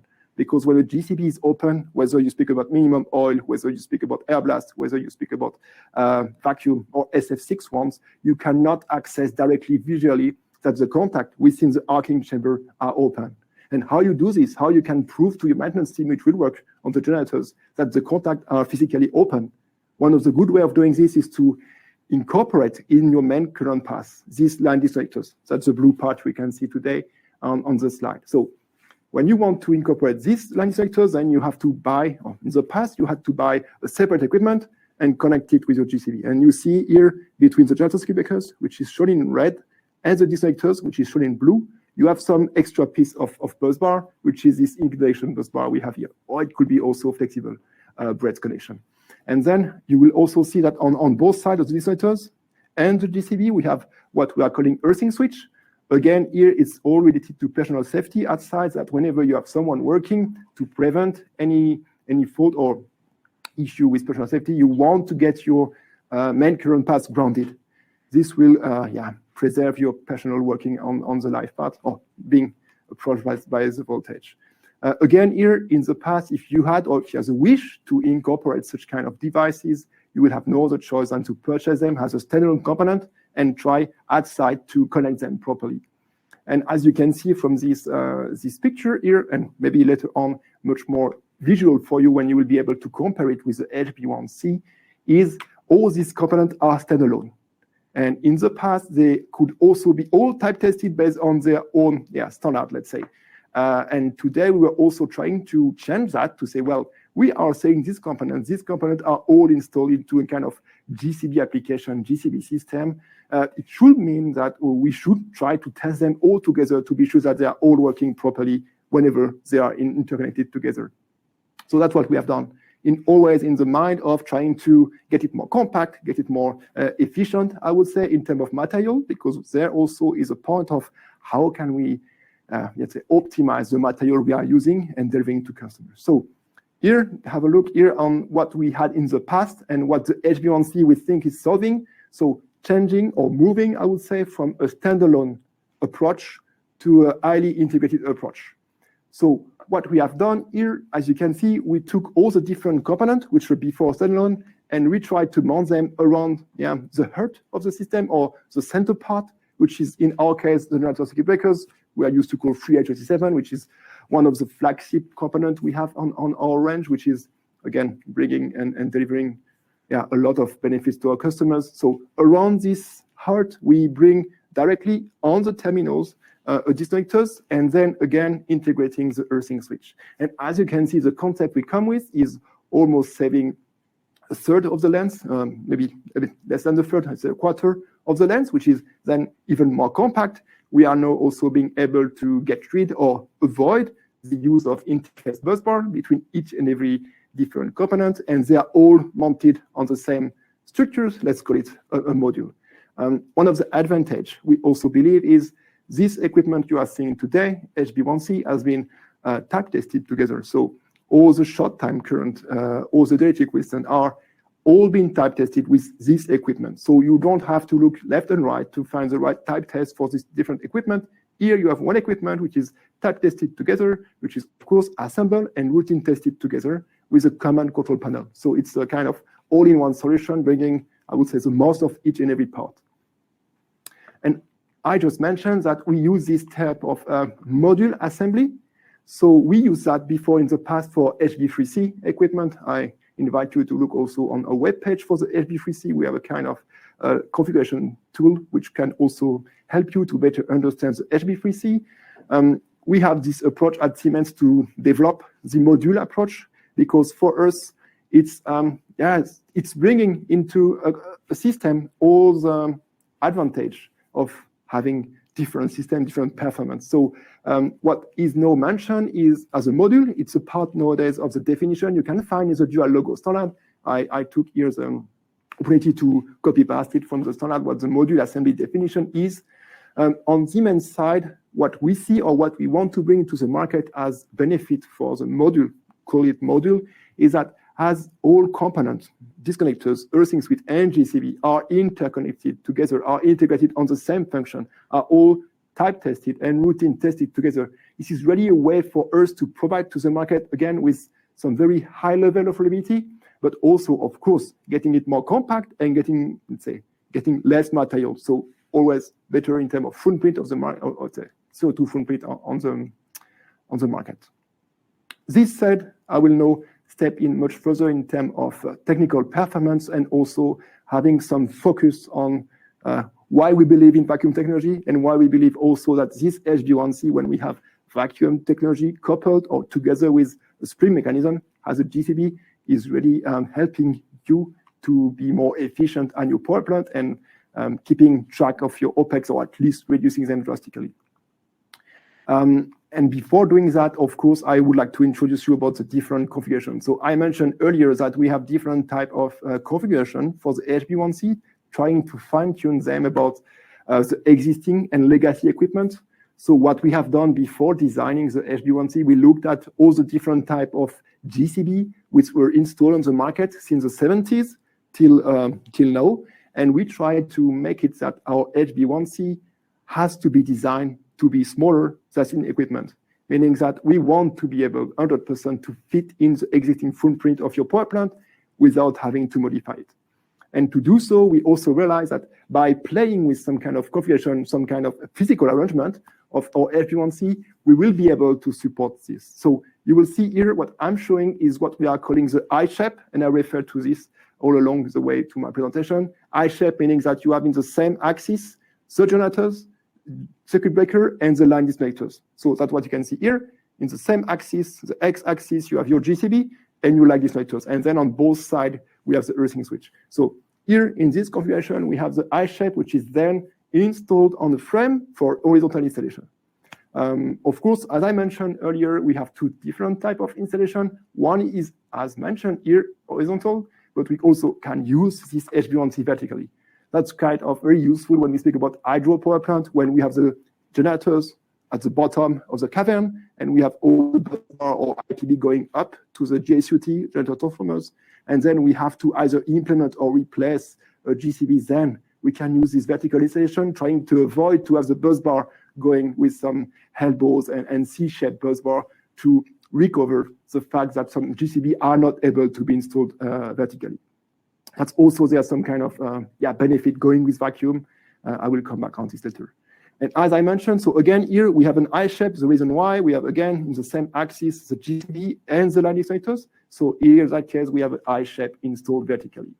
But as I mentioned, we have also the L shape. So the L shape is here. And as you can see, we have a 90-degree angle between the GCB and the disconnectors. And this L shape is really made to be able to fit the size. The footprint is lower. We also have in some existing power plants the bus bar coming from the top, leading from the top. So having an L shape was really a way for us to continue supporting the customer to say, okay, how can we replace existing breaker by a module which comes not only with a GCB, but with extra function, but still fitting in the existing footprint, meaning minimum disruption at site, whether it's a time of effort of changing. And that's today our answer. Then when we look at the performance of the GCB, so as I mentioned here, the GCB we are using, which is really the part where my colleagues were speaking a lot about this today, we are using it, you can find it on internet, it's called the 3AH37, that's really the core, the heart of our HB1C, which is a well-proven technology. I will answer also one question here. So the vacuum interrupters, the drive mechanism, the GCB, the main part is all made from Berlin, Germany. And that's also something we are very proud of. So all my colleagues here and myself included, we are sitting in the factory. So this equipment is really like the babies of the colleague. We are all kind of big family trying to deliver this to the market. And that's also why we are always trying to fine tune it. So we really very proud of what we're delivering to the market. So quickly, here's the performance. I think earlier today was some question about the DC components. So you can see it here, 70% for the system source fault, which is quite impressive and of course type tested. And before jumping to the mechanical part of the GCB, I would like to have a short stop on the vacuum interrupters. So what makes a huge difference, I would say, between us on the market when it comes to such performance is the vacuum technology. If you are used to deal with generator circuit breakers, you will see that in the past we had some steps in the technology which were used on the power plant. I would say everything started in the 60s, 70s with air blast technology, which was coupled also with pneumatic drive mechanism. Then we moved from air blast to some case minimum oils. Then from minimum oils to some case SF6. And I would say today from SF6 to more sustainable solution in one case, which could be vacuum interrupters. And as you can see here, we're not using vacuum interrupters just to be more sustainable. We are using vacuum interrupters because it brings to our customers a lot of advantage. One of them is being the maintenance-free approach. The vacuum interrupters has been proven to being sealed for lifetime. We don't have any moving component. We don't have any seals inside, which will wear and create some leakage. It's sealed for lifetime, meaning whatever our customers get and delivered by us, it will be maintenance-free until the end of lifetime. And when we say maintenance-free, this is also linked to what we are calling the mean time to failure. So today we have a mean time to failure on our vacuum interrupters up to 83,000 years, meaning that that's a proof, or let's say a seal of quality to say whatever equipment you get from us, you get from Siemens. When it comes to arcing chamber, which is one of the most, let's say, precise, sensitive element in the GCB, we at Siemens are giving you one of the most reliable solutions, one of the most sturdy, durable solutions on the market, and this MTTF is really a proof of it. And on the top, about the maintenance-free solution, so when we say maintenance-free, it's just like, it's maintenance-free until it's not anymore. So meaning that we are able not only to give it maintenance-free, but also to provide you with a very high durability. And this durability here is mentioned at the bottom. So with the vacuum interrupters, we are able to interrupt the full rated current 10,000 times, which is almost, I would say, if I compare to others today, it's almost 10 times more. So when we go with offering vacuum interrupters, it's because it brings to the market the most durable and the most reliable, sturdy solution we can find.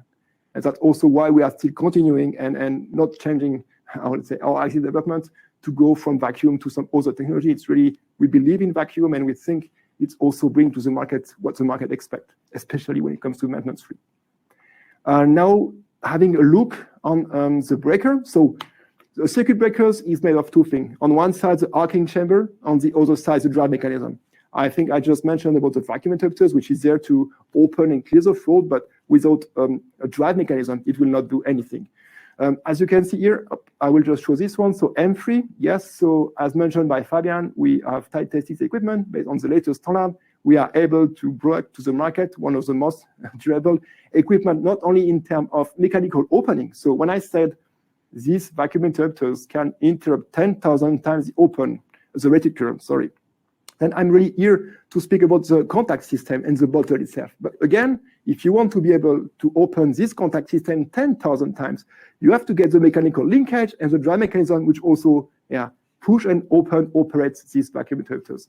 And for us, of course, it was very important to select and to use the most durable, sturdy, reliable, how we want to call it, a drive mechanism.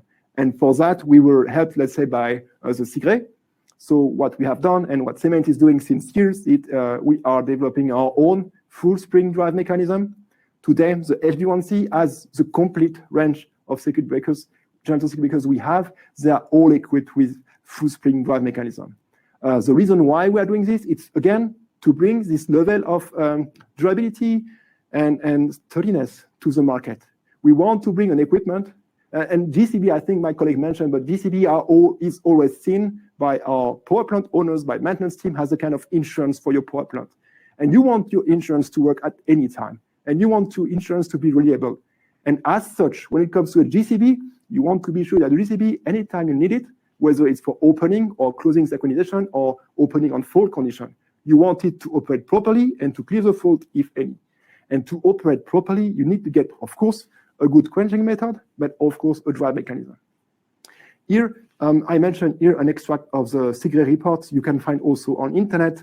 Mainly what this final report is stating is that we can do some link between the reliability of high voltage circuit breakers, drive mechanism, and the generator circuit breakers, drive mechanism, because they are quite similar in terms of construction.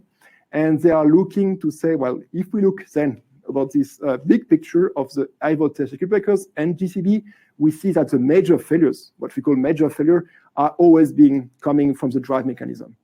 And so it's really important to avoid major failures to select a drive mechanism which will minimize, or to a minimum, let's say, this possibility of failures. And while going through, the SIGRE went through the different reliability report of different manufacturers based on different type of drive mechanism. And I mean, you can mention it here. It's mentioned that they have a look on full springs, they have a look on pneumatic, I think, some hydromechanical, And what the security report is stating that when it comes to GCB, or even I think high voltage breakers, one of the most reliable way to operate this GCB and to minimize the major failures happening at your power plant is to use the full spring mechanism. And once more, that just emphasize why we believe that coupling the vacuum interrupters or vacuum technology together with a drive mechanism is a way to deliver to our customers one of the most durable equipment to the market. So really focusing on what makes the heart of this HB1C, we again focus on what can we bring to customers which make a lot of sense and that our customers can use for the next 25, 30 years without worrying about it. So that was the view on the GCB. Now, quickly going through the disconnector. So as you can see here, I bring some data about the disconnectors. What you can see, which is quite important, is this insulating distance. So the rated voltage and rated power withstand voltage across insulating distance. Again, as here we were doing and initiating our own type test, we were able to fine tune and to select properly the disconnectors so it fulfills the requirement of the dual logo standard. That was very important for us. And again, here you can see the M3 durability class or endurance class on the disconnectors. And just to also explain you quickly how it closed. So in that case, here you have the disconnector in closed position. And whenever you want to do some maintenance or whenever you want to have this visual opening of the main current path, because on one side is a terminal, on the other side also, as you can see here, I cannot say whether my GCB, my arcing contact in my vacuum bottle are open or not. Could be they are open, could be they are closed. Visually, from this location, I cannot say. A good way to say it is to open the disconnector. Which brings me also to the earthing switch function. So here, earthing switch, again, I just want to use this slide. You will see the main performance. They are all summarized in our flyers. You can find in the download section of the webinar. Here, again, is just to explain you quickly how we have this earthing switch coming. And here, for example, on this picture, what you can have is a kind of HB1C, which will be in its maintenance position for the generators, meaning that we have earthing switch which are bringing the current path to the ground, so people can work properly on the generators, for example, and disconnector open. So that was one point. Then I will quickly go through the main dimension. As I mentioned, that we will really, it was very important for us to have an equipment which was compact.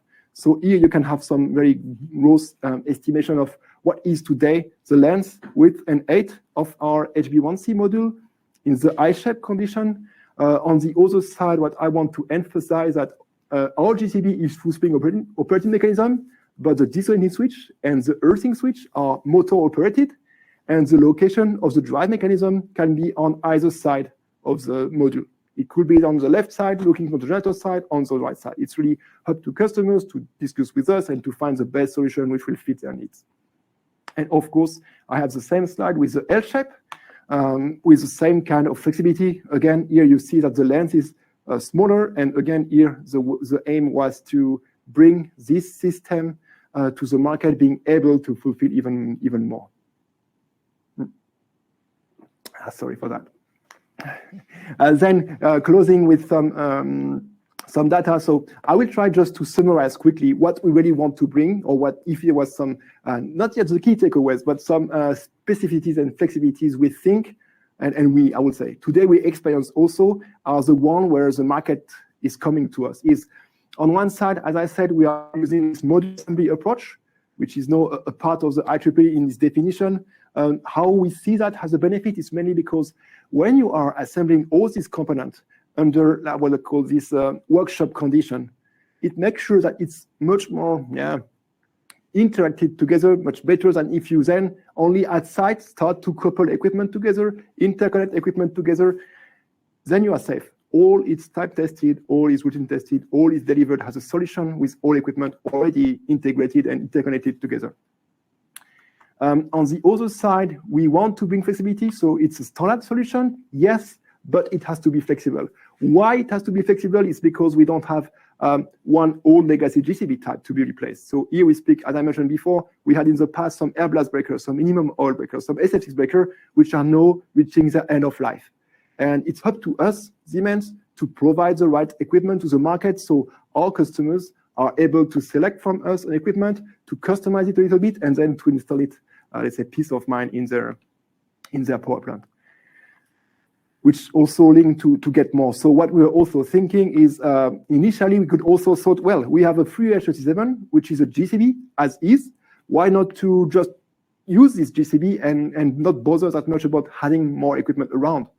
We want to do this because of personal safety. We believe that even though in the past, the size of our equipment was much bigger than today, when we speak about GCB, when we speak about arc-in chamber, in the past it was very bulky equipment. Today, with vacuum, we are able to be very small, very compact. I would say vacuum circuit breakers are one of the most compact on the market, especially when you look at the HB1C, the HB3C, or the free H37. And here, with an HB1C, what we are able to do, and I will come to that with the business case, is we are able to replace an old, I would say, single function equipment, like old generator circuit breakers, which was only, already a lot of things, but clearing the fault, and installed in the same footprint a fully equipped system, meaning that you have a GCB, you have a disconnecting switch, and two earthing switch, meaning that you are improving your safety level to normal, let's say today's standard. And that's kind of priceless for customers which are looking for, how I can work better, so I don't have to do the earthing switch manually, I can only operate the motors. This is all interlocked together. So that really help our customers to work safer, I would say. I mentioned earlier, we are maintenance-free. I can go further on that, I think, for hours, but right here, what the main point is we are not maintenance-free for being maintenance-free. We are maintenance-free because it helps our customers to save money. So this is really the point here at Siemens, and that's also why, on the top of making some short-circuit simulation, we are doing this lifecycle cost approach, which is really to show you that based on your own equipment, based on your own operating condition, that's where I think that's the kind of money we can save you over the next 20, 25 years if you go with vacuum. Then one-to-one interface. As I mentioned, we are doing standard equipment, but we are always customizing them so they fit perfectly at site, meaning that we want to come to a very small distribution site, not changing equipment, so we can come with our solution and install it directly. A bolt-on approach is very important for us. So when we are mixing both, or we are developing both, like one-to-one interface with bolt-on approach, it means, and you will see it in the business case, that we are able to take the old GCB out and bring the new GCB in with almost no modification on the middle voltage, meaning that the bus bar, the flexible breads, the footprint on the ground will remain the same. You just have to take the old GCB out, put the new one, and you are able to, let's say, I will not tell enjoy, but you can get more with this deconnecting switch and earthing switch. Of course, as mentioned, we wanted to be able to supply all this equipment together to fine-tune the interlocking approach, meaning that all the equipment will be delivered on the module, will be interlocked together. And last but not least is, of course, the F-gas-free systems. Nowadays, we have much more stress, I would say, on the F-gas worldwide. And this is even more true in Europe when we have some new regulation coming, which is today is not extended to the GCB application. It will be soon there for the medium voltage application, whether we speak about primary GIS or secondary GIS switchgear. And we don't know what the futures will be. And that's also why, on the top of having this impact in terms of CO2 footprint with the SF6, we believe that going to the market with some kind of F-gas-free solution is really the right way to make it. So that was also very important for us at Siemens to emphasize this point. So this was mainly it when it comes to the product, and I will take the next, I think, 4th slide to drive you through a very quick business case. So what we call retrofit. So quickly before starting with the retrofit, just to have the common understanding, so we have a common ground to discuss together later on, I will say, is what we are calling retrofit. So retrofit or replacement is, or implementation is just like you have an existing power plant, you have an existing switchgear, and you want to replace or you want to improve some equipment. And by doing so, you are increasing your performance, reducing your OPEX, and so on and so forth. So that's where we think HB1C is quite powerful, and I will show you that with a first example. So in this first example, we have been asked by customers to provide some kind of solution to replace an old air blast breaker. This breaker was installed almost more than 30 years ago. And as you can see here, we have, let's say, get some feedback from customers. Why do you want to change it? What's the hurdles you are facing with? And he said that, well, so equipment is now aging quite a lot. So every day which is passing, it's elevated risk of malfunction, of issue coming with this. I have maintenance costs which are now rising up. And also what was important for them is that they are very hard time to understand what the futures will be. How can I access spare parts? How can I access technical expertise, which will help me to solve some issue on my breaker? So locally, the maintenance team was able to do some specific basic maintenance on the breaker, but they were not able to solve issue if those issues were coming. And GCB, being in the current path of the generators to the GSUT, if your GCB is not working, then our customers are not able to deliver the energy to the grid. So it's a loss of revenue for our customers, but most, let's say, it could be also very tricky for the grid. So Hong mentioned about synchronous condensers. So nowadays we have some grids which are really stressed about having some fluctuating loads on the grid and poor generation. So it's very important for our customers to have to be able to produce energy whenever they are asked. And having an old GCB is sometimes too much risky for them. So when the customers came to us, as you can see here, he had only a GCB outside with disconnectors on the top right corner of the MV cell. So say, okay, Siemens, what can you do for me? Is there any ways you can have a solution which will improve my performance and reduce my risk? And also anything else, you let me know. So we came up with this solution. As you can see here, it's not only a HB1C, it's a HB1C plus. So that's where we are very good at is how from a standard solution, we can extend this solution to make it fitting to our customers.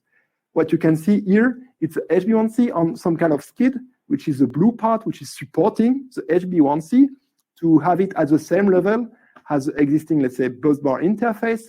And then the issue we're facing also is, well, our HB1C was too small. It's like, I mean, I like to have this kind of issue rather than too big because at least we fit in. And here what we have done to go from the HB1C terminals to connect all new GCB terminals to the existing power plant, we use what we are seeing here in orange, this interface busbar.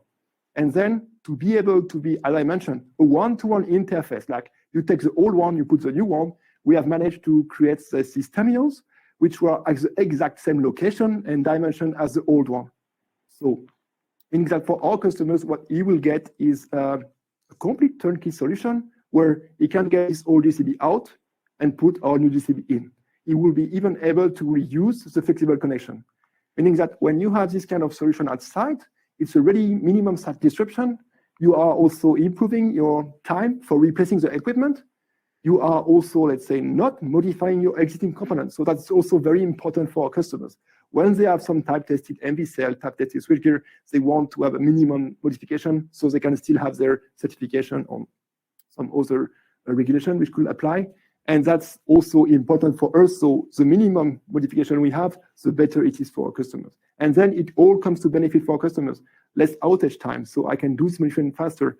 I can also use similar equipment for this cell to another one. I have a small GCB, it can fit almost everywhere. So that was really important for us to have this approach to customers, always looking at a one-to-one replacement. And then I have another example here, which is a draft here, which is coming to say we could also have what we are calling implementation. Implementation means you see on the picture on the right, we have on the top a bus bar running. Our customers having in the past only line disconnectors, but he was willing to install a GCB. The main reason is he wants to be, let's say, responsible of connecting the GCB to the grid and not leaving that to the substation. By doing so, he was in need of having a GCB installed, but he was willing to keep the disconnecting function. It was very important for him to have a GCB, the disconnectors, and if possible, he will do the earthing say, by the motor. What we have done in that case, we came up with HB1C as we are able to install it vertically. We mount it directly on the wall. You will have some connection on the top, some L shape of the bus bar, then on the right, and this GCB will be directly connected. And that's the kind of issue our customers was facing, that he was not able to find any solution to the market. And I would say that was a very good business case for us to say, well, that's good to see that when we design something and we bring it to the market is highly welcoming such initiative, such new design, not to say innovation, because that's really fitting a demand on the market. And we believe that more or less in each and every power plant, we could have a good system to provide our HB1C. And now it's time to go back to the takeaways. So again, time is running. So as a takeaway, again, I will emphasize even more that we have this HB1C with integrated solution. It's a way for us to bring to the market a very high level of personal safety. We want to improve the way our customers are working on one side by improving the operational expenditures, but on the other side, really pushing on personal safety, how you are able to work in more better safety conditions. And having these systems where everything is type tested, routine tested together, interconnected together, and then delivered as a complete solution to the market is the way we are answering this concern.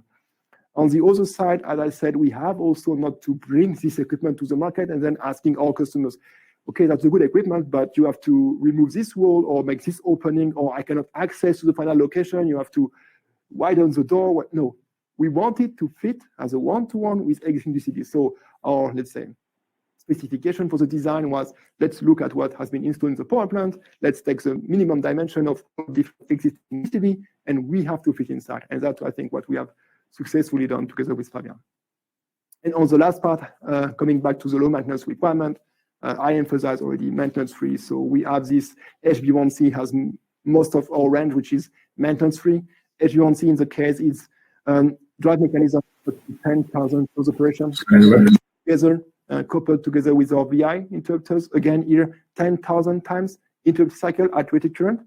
And just for, I would say, I hope it will not happen, but as you can see here, we have this 30 interruption at full short circuit current, meaning that the bottom we are using, we went to some type test and we had some, let's say, not some fun, I will not say that, but we run some type test having one bottle, experiencing to open 30 and even more times the short circuit current, just to prove, to show that, well, it's still working, it's still there. And when it comes to GCB, our vacuum technology is something you can count on.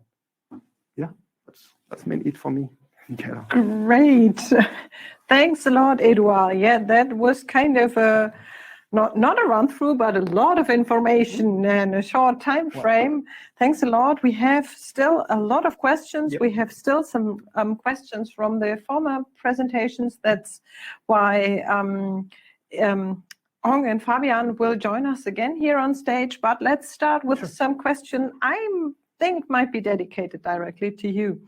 And we take one that's already in for a while. It came from IP, and IP wants to know how free most circuit breakers can be utilized in Sahara in Africa. How free? So yeah, okay. Depending on the temperatures and surroundings, I think. Get the point. So I would say today, some of the main challenge we have in the GCB is like we are always having to withstand a very high current. And when you have a high current going through copper or aluminum, it's react, and we have this what is this Joule formula, lost formula, which is a I squared R, and so you have a lot of heat coming off the GCB. And as the GCB manufacturers, we have to type test this and to confirm to our customers that whatever the condition at site, this temperature rise, what we are calling temperature, will never go higher than the limit from the standard. Okay. And so what we are doing on our side is that we can speak about sub-Saharan tropical, let's say, condition. That it's on our side, again, to use a simulation, to use some type test performance to say, okay, if, for example, your ambient temperature is above 40 degrees, which is kind of 85% of the case is 40 degrees. If it's like 50 degrees, we have this most of the time in Middle East or in Africa. Then we have sometimes to apply derating on the current to bring this current down so we are not overheating the GCB. So that's one side of answering it.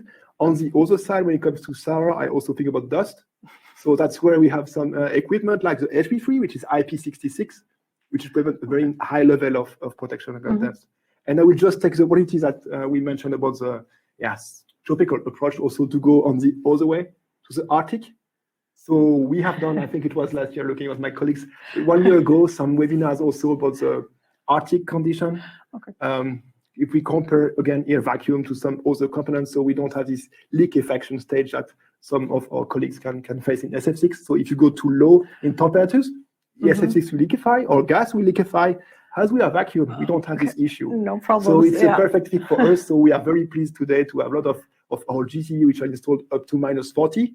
Oh. And that's also for us kind of, selling point, which is very important for our customers because they can have our GCB installed outside -40 without any other protection than our own GCB. Cool. Yeah, interesting to know. Then I see a lot of questions concerning rather, I think, the technology behind. So maybe we take that for later. Yeah. And let's jump directly to one of the newest questions that came in during your presentation. So yeah, I think the question from CO, right? The first one I see, the most new one is, can we install an HB1C near the sea? Yeah. I guess yes. Just Yeah. So, as I mentioned, the HB1C is a GCB without enclosure, meaning that we don't have any metallic protection, which we prevent in with water ingress or something, or humidity. No, water ingress mainly, sorry. And this equipment is to be installed either in an MV cell or in a room at a power plant. Yeah. But also we are having some different equipment which will provide the HB1C together with a cell, which then can be IP54, IP66, and suitable to be installed in the sea. That's okay. So we have different equipment. solutions Correct. there fitting for kind of every state. So is there a maximum operation altitude? So the maximum operating, no. So Okay. again, here, as for the rated current, we Yeah. have some derating from the standard, Okay. which define if we go higher, then we have to derate the maximum rated voltage. Again, Yeah. nothing fancy for us here. Thanks. So ambience requirements for mounting and operating, I mean, that's No, so- probably, No, that's, I No. would say, that's Yeah. no question. No. Again, we have some, I mean, people mentioned- might be able to work there, Correct. but yeah. it's okay. So we Yeah. have GCB installed everywhere, whether we have even on our side some application in HITECNSOL solution, which Yeah. are very high temperatures, we are switching. We have some application in, as I mentioned, Arctic condition. Yeah. We are quite, Kind of wide everywhere application, yeah, suitable. And then you showed the retrofitting. So just take it and put it in. And AA wants to know, how long does it take to retrofit one generator circuit breaker in an existing panel, just to kind of estimate the shutdown time of the generator plant? Again, that's the same answer as Hong and my colleagues. It really Yeah. depends from one project to another. Sometimes I would say all customers think the GCB as a very critical asset in their power plant. They will say, I will not make the outage until my GCB is there and delivered, and then it all prepared. I would say it can vary from 4 days to 12 days as an average. Again, depending on very specific solution, depending on the kind of project management you will do upfront, and the way our customers want to be prepared. Yeah. But with this one-to-one solution, that's also a way of saying, maybe if we have numerous units at site, the first one will be the piloting phase, and then we can replicate this one quite faster. So it will really depend on who will doing the installation also, but as an average, I say between 4 to 12 days. That's a good average. Rather fast, I think, because That's we're talking in a working environment with limited space and things. Usually Yeah, we have a maintenance team locally, which are also quite willing to support us and to make it happen. So the main point is, when it comes to retrofit, is really to have upfront work, which is there. That's why we are always doing site surveys. That's why we are always going there, meeting customers, taking the latest dimension. Today we have some 3D scanner solution which are here to avoid any mistake from the existing drawings. So I would say more and more the technology is there to support us to reduce the changing time. That's true. Yeah, don't rely on plan. Just do the measuring, and it's so fast, and you get their image there. Cool. Yeah, great to see that. Then it's from FD. The earthing switch is made to 62.271.100, so the IC there, and the vacuum circuit breaker is to a quite or a bit slightly different standard, so it's 73013. The withstand voltages are different in these two standards. With that's higher good. than I think that's a very let me take the question. With withstand voltage should we use when we have two different values, so that the audience knows the question? You already could read that. The audience, not answer directly. No. So that's the main advantage of having a module, and that's the main advantage of using the latest standard. In the past, we have two different standards, which could apply yes or no for the equipment when this equipment were used together with the GCB. Today, going with a module, I can answer this question directly. You use the GCB standard, because that's the one which is used for GCB module and system. And it's one, I'll say, not to use the term headache, but one more work for our customers or consultant company or engineers to think about, oh, which one I have to use. No, this is not tested together. It's worked together. Look at the IEC IEEE standard. It's no compliant with. Yeah, so just go the easy way and take the complete type-tested system, right? Yeah, perfect.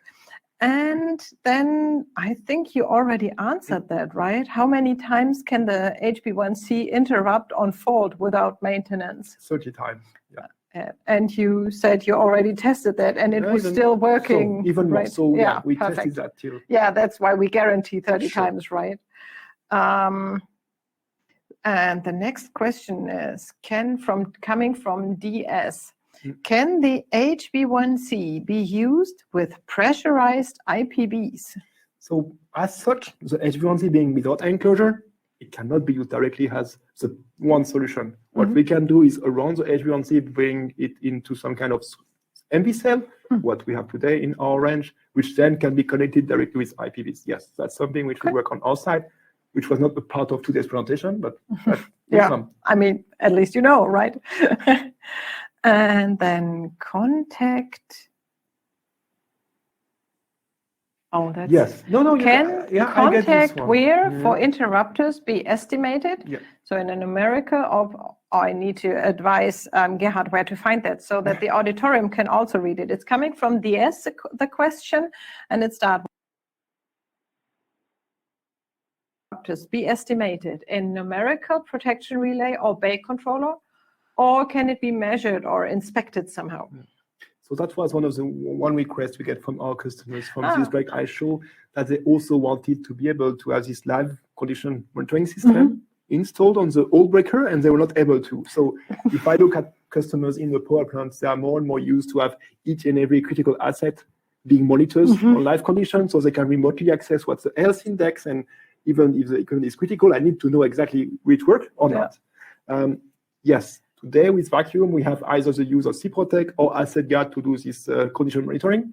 And then we have a human interface, either from the web page or from the computers, to access then what will be the health of my vacuum interrupters, and especially the contact system. Yeah.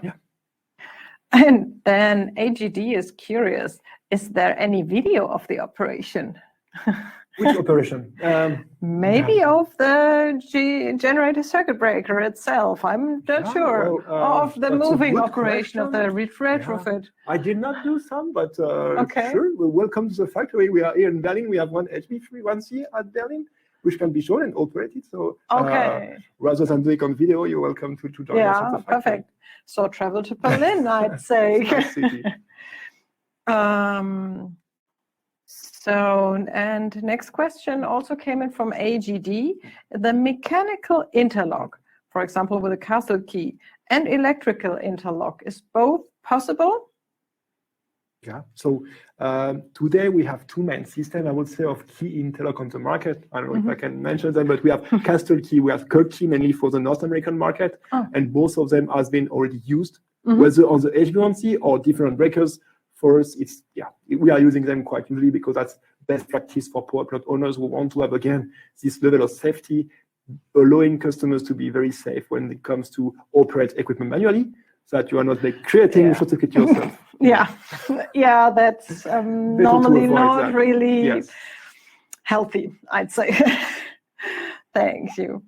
And ER wants to know, how is the contact erosion measured?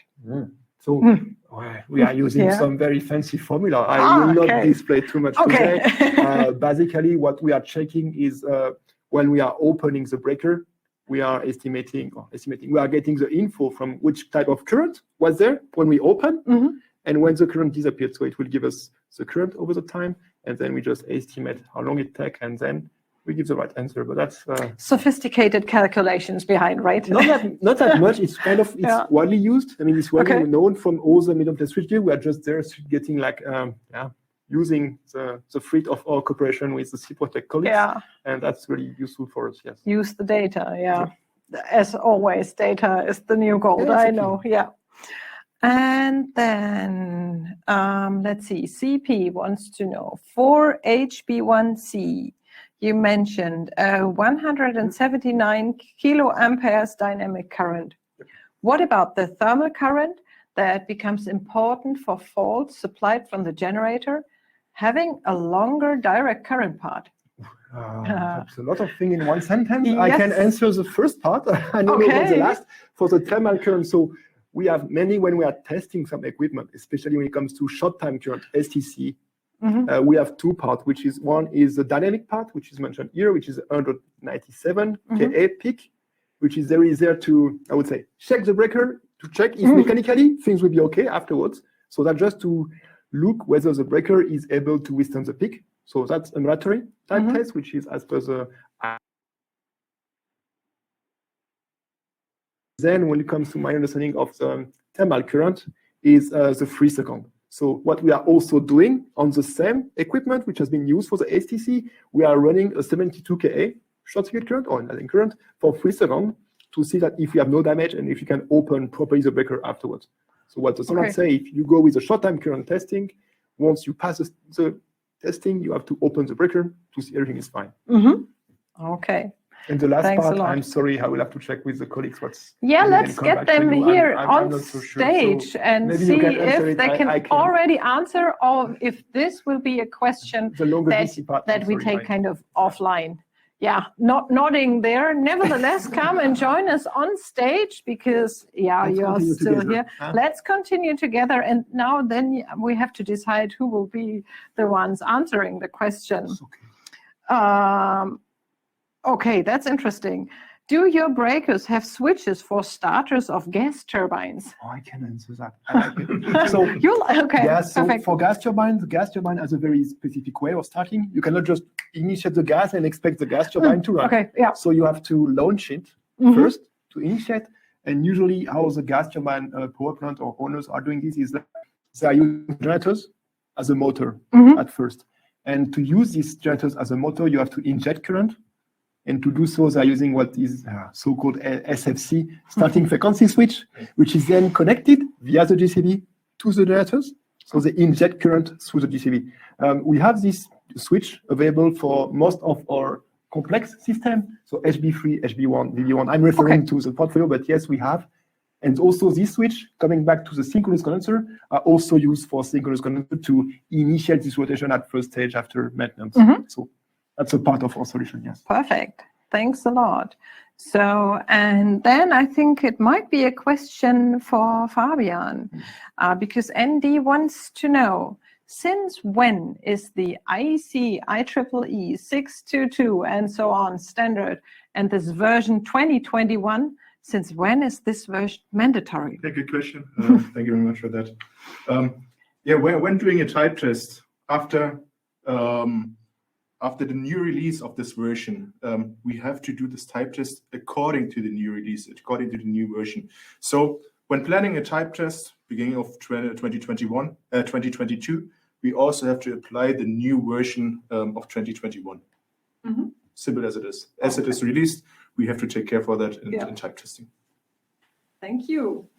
And so AA wants to know, by any chance, have you come across any query requesting to install harmonic filters inside the generator circuit breaker panel?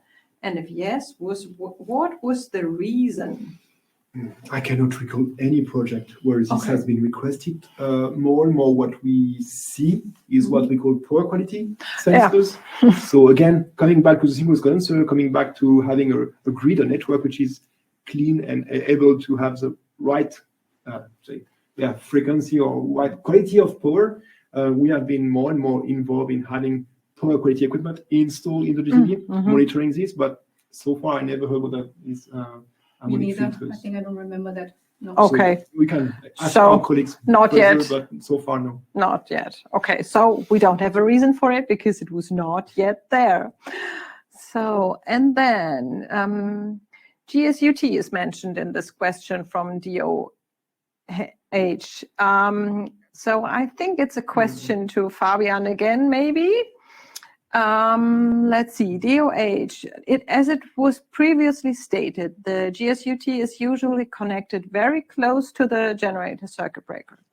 Using vacuum technology in the Siemens generator circuit breaker, yes, we learned about that. Does this have effect on the temporary overvoltage and TRV during switching? And has there been any consideration for the generator circuit breaker design? Or is this a problem for the power plant designer to consider when selecting surge arrestors? Just move it somewhere?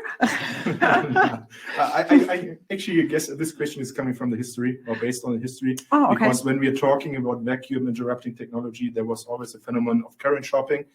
And since this vacuum technology has increased, the knowledge of vacuum interrupting technology has increased so far, we have also decreased the current shopping phenomenon. And for vacuum interrupting, we do not need any surge arrestors anymore because they do not generate any overvoltage anymore due to the low voltage current shopping. Okay, so it was a good question, and we even have a better answer, kind of. Yeah. I would also like please. to add, I think I did mention that briefly in my presentation when we are talking about the short distances connecting PCB and generator.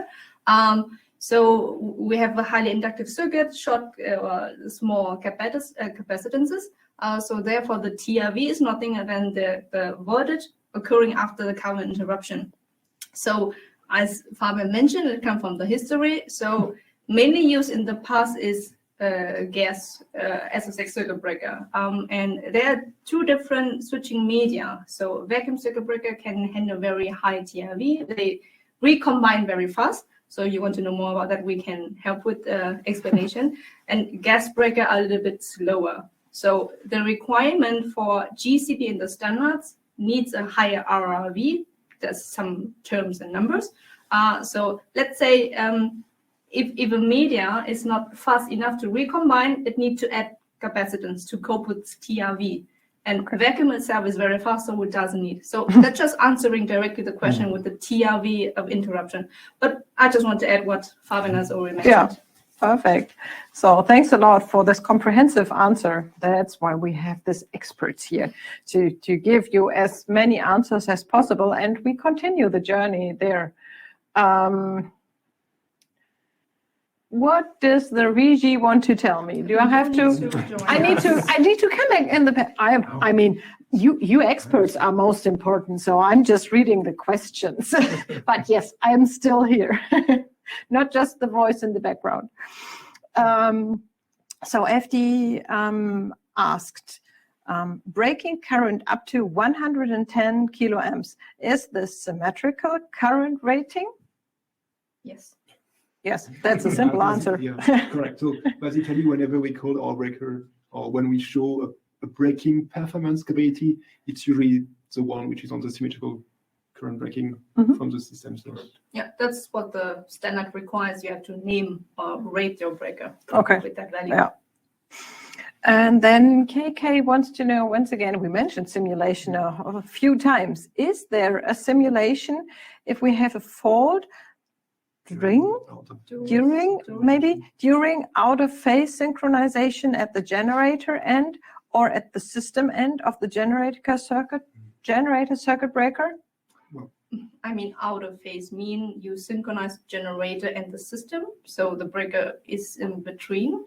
So I'm not sure how to understand because the question. What we are calling out of phase synchronization is mainly you ask the breaker to close in not the right synchronization, in out of phase. Yeah. So what the protection relay will do right after is say open, and that's why we have to type test our breaker for out of phase. So we are closing a circuit which is faulty because of some issue, but the breaker has to open it directly, straightforward, and that's the out of phase synchronization we are saying. So the main duty of the breaker is clear the fault, even in the worst case condition, which is out of phase.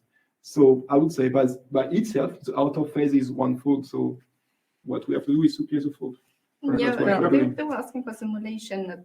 Yeah. So that's why. Okay, maybe I didn't get the question properly. So I guess that we did some simulations course, before, so like that part of my presentation. so that we know that it what works. Is the requirements for the Exactly. Yeah. So that would be my suggestion there. So then we heard something about inertia. Let's see now. It's moving here up and down. Let's see. The same is true for here. let's go for the question from MAS.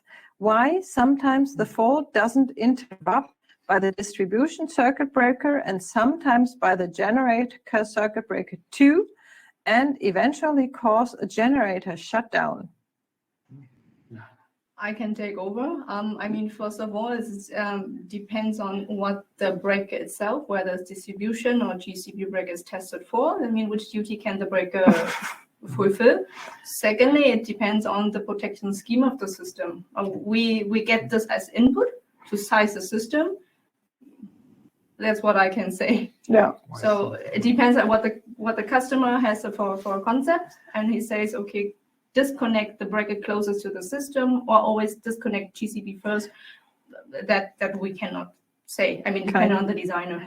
Depends on the philosophy on Exactly. site, right? Okay, thanks.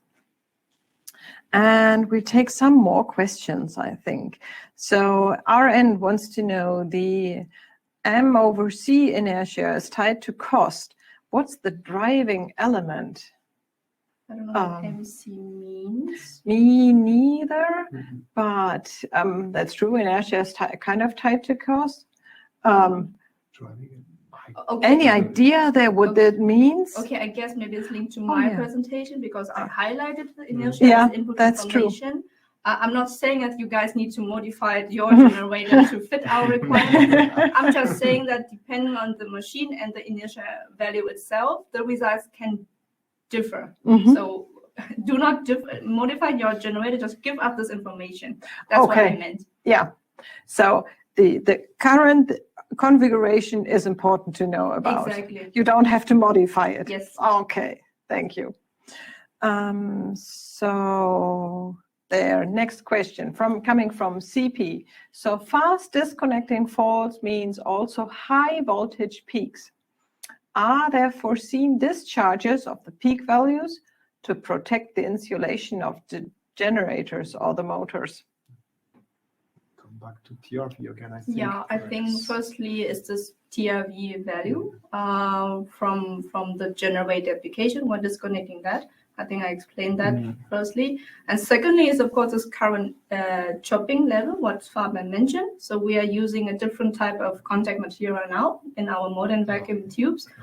So the chopping current level is much lower than before. So that's what he meant with the past and now modern contact material.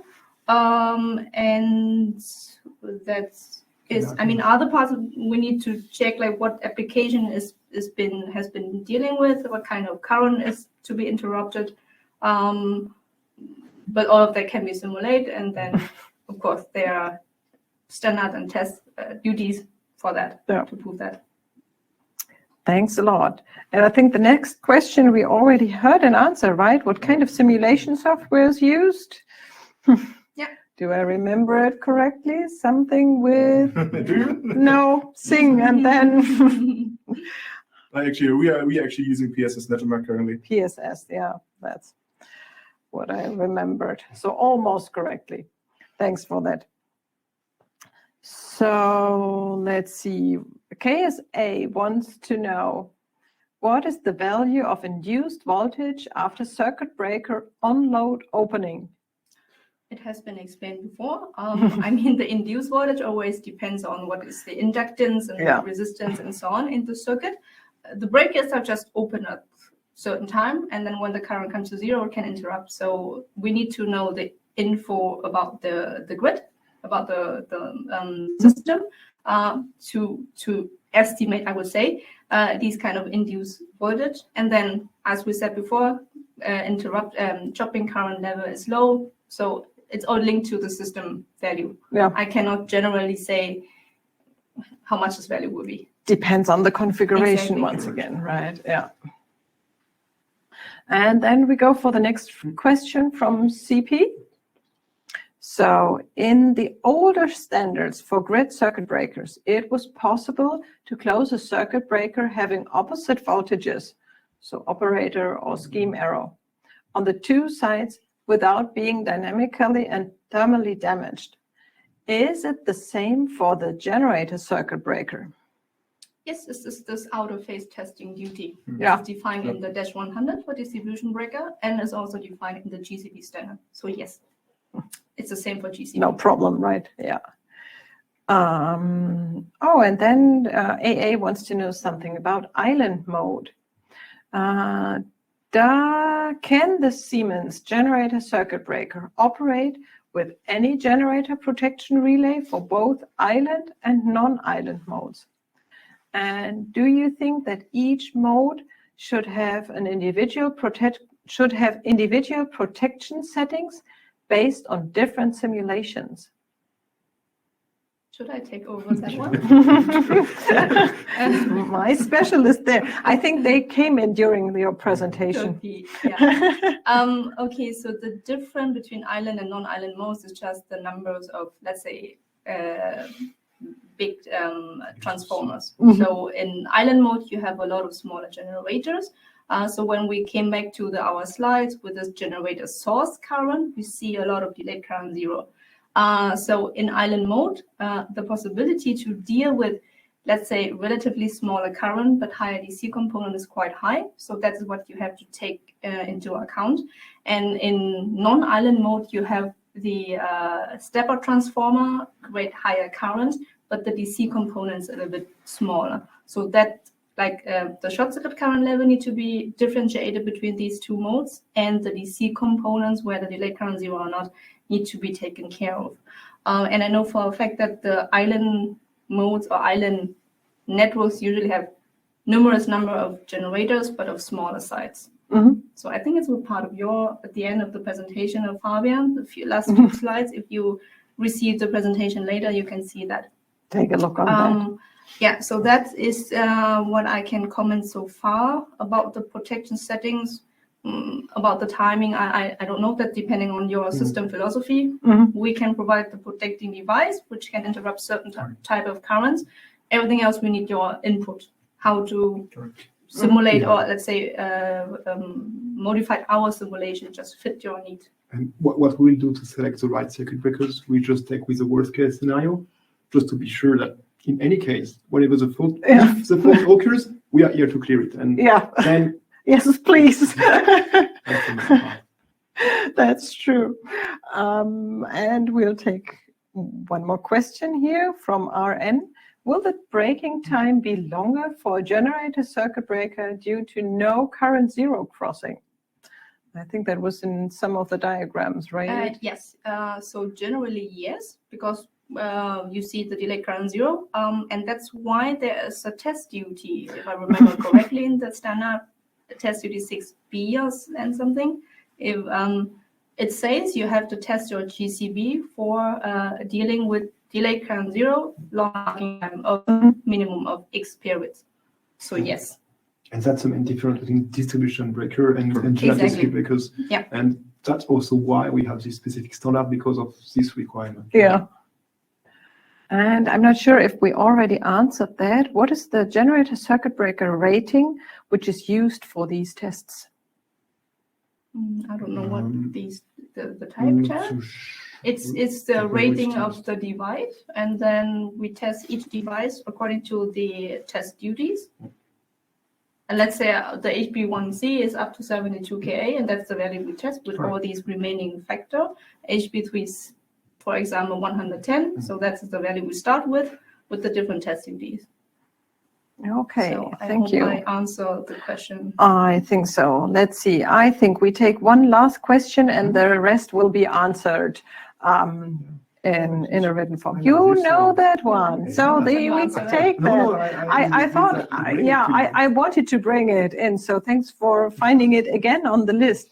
Knowing that it came in from JGM or JM, what? Yes. Yeah, exactly that. Thank you.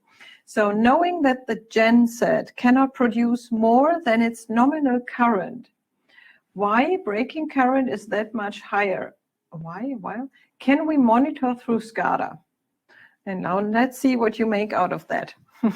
Okay, I mean, each generator has a continuous rated current. I mean, the rated current can be rated short circuit current and nominal continuous current. But the continuous current is that what occur in a what is a steady state in a normal operations, and then each device like generator, motor, and transformer has to perform short circuit tests. And from these tests, you get the short circuit impedances and reactances, what I mentioned in my presentations. And with these data, you can calculate this higher current. This is the short circuit current. I hope I understand the question right. And that's why the breaking current, when we're talking about breaking current, this is the short circuit breaking current. Of course, you can have this continuous breaking current. That's a different level.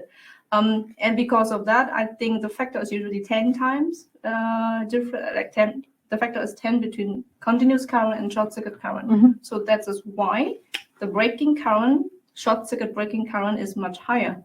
It depends on the machine set itself.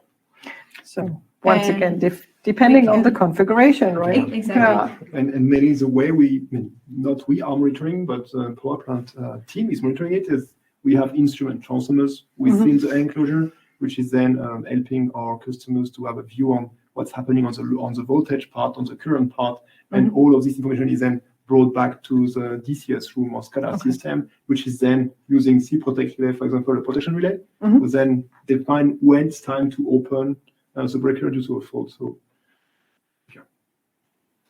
a lot of information. So I think that probably your heads and your brains are pretty much filled with new and updated information. I thank you very much for being here in the studio, for delivering a lot of answers, for wonderful presentations. I hope that you remember that the benefits are that the HB1C definitely complies with the updated standards, that it flexibly fits to all of your or almost all construction requirements. Let's say, put it like this. I will not put my fingers into fire there for all, but I guess probably all solutions there. So I'm pretty much hoping to see you again in one of our next webinars around electrification and automation. If you have more questions to the experts, I think we put in the contact details. Hong just mentioned that there might be a wrong link into her LinkedIn account, but I think if you search for Hong Urbanek on LinkedIn, you will find her. You know how she looks like, and she will. I think the link has been updated. The link has already been updated, even better.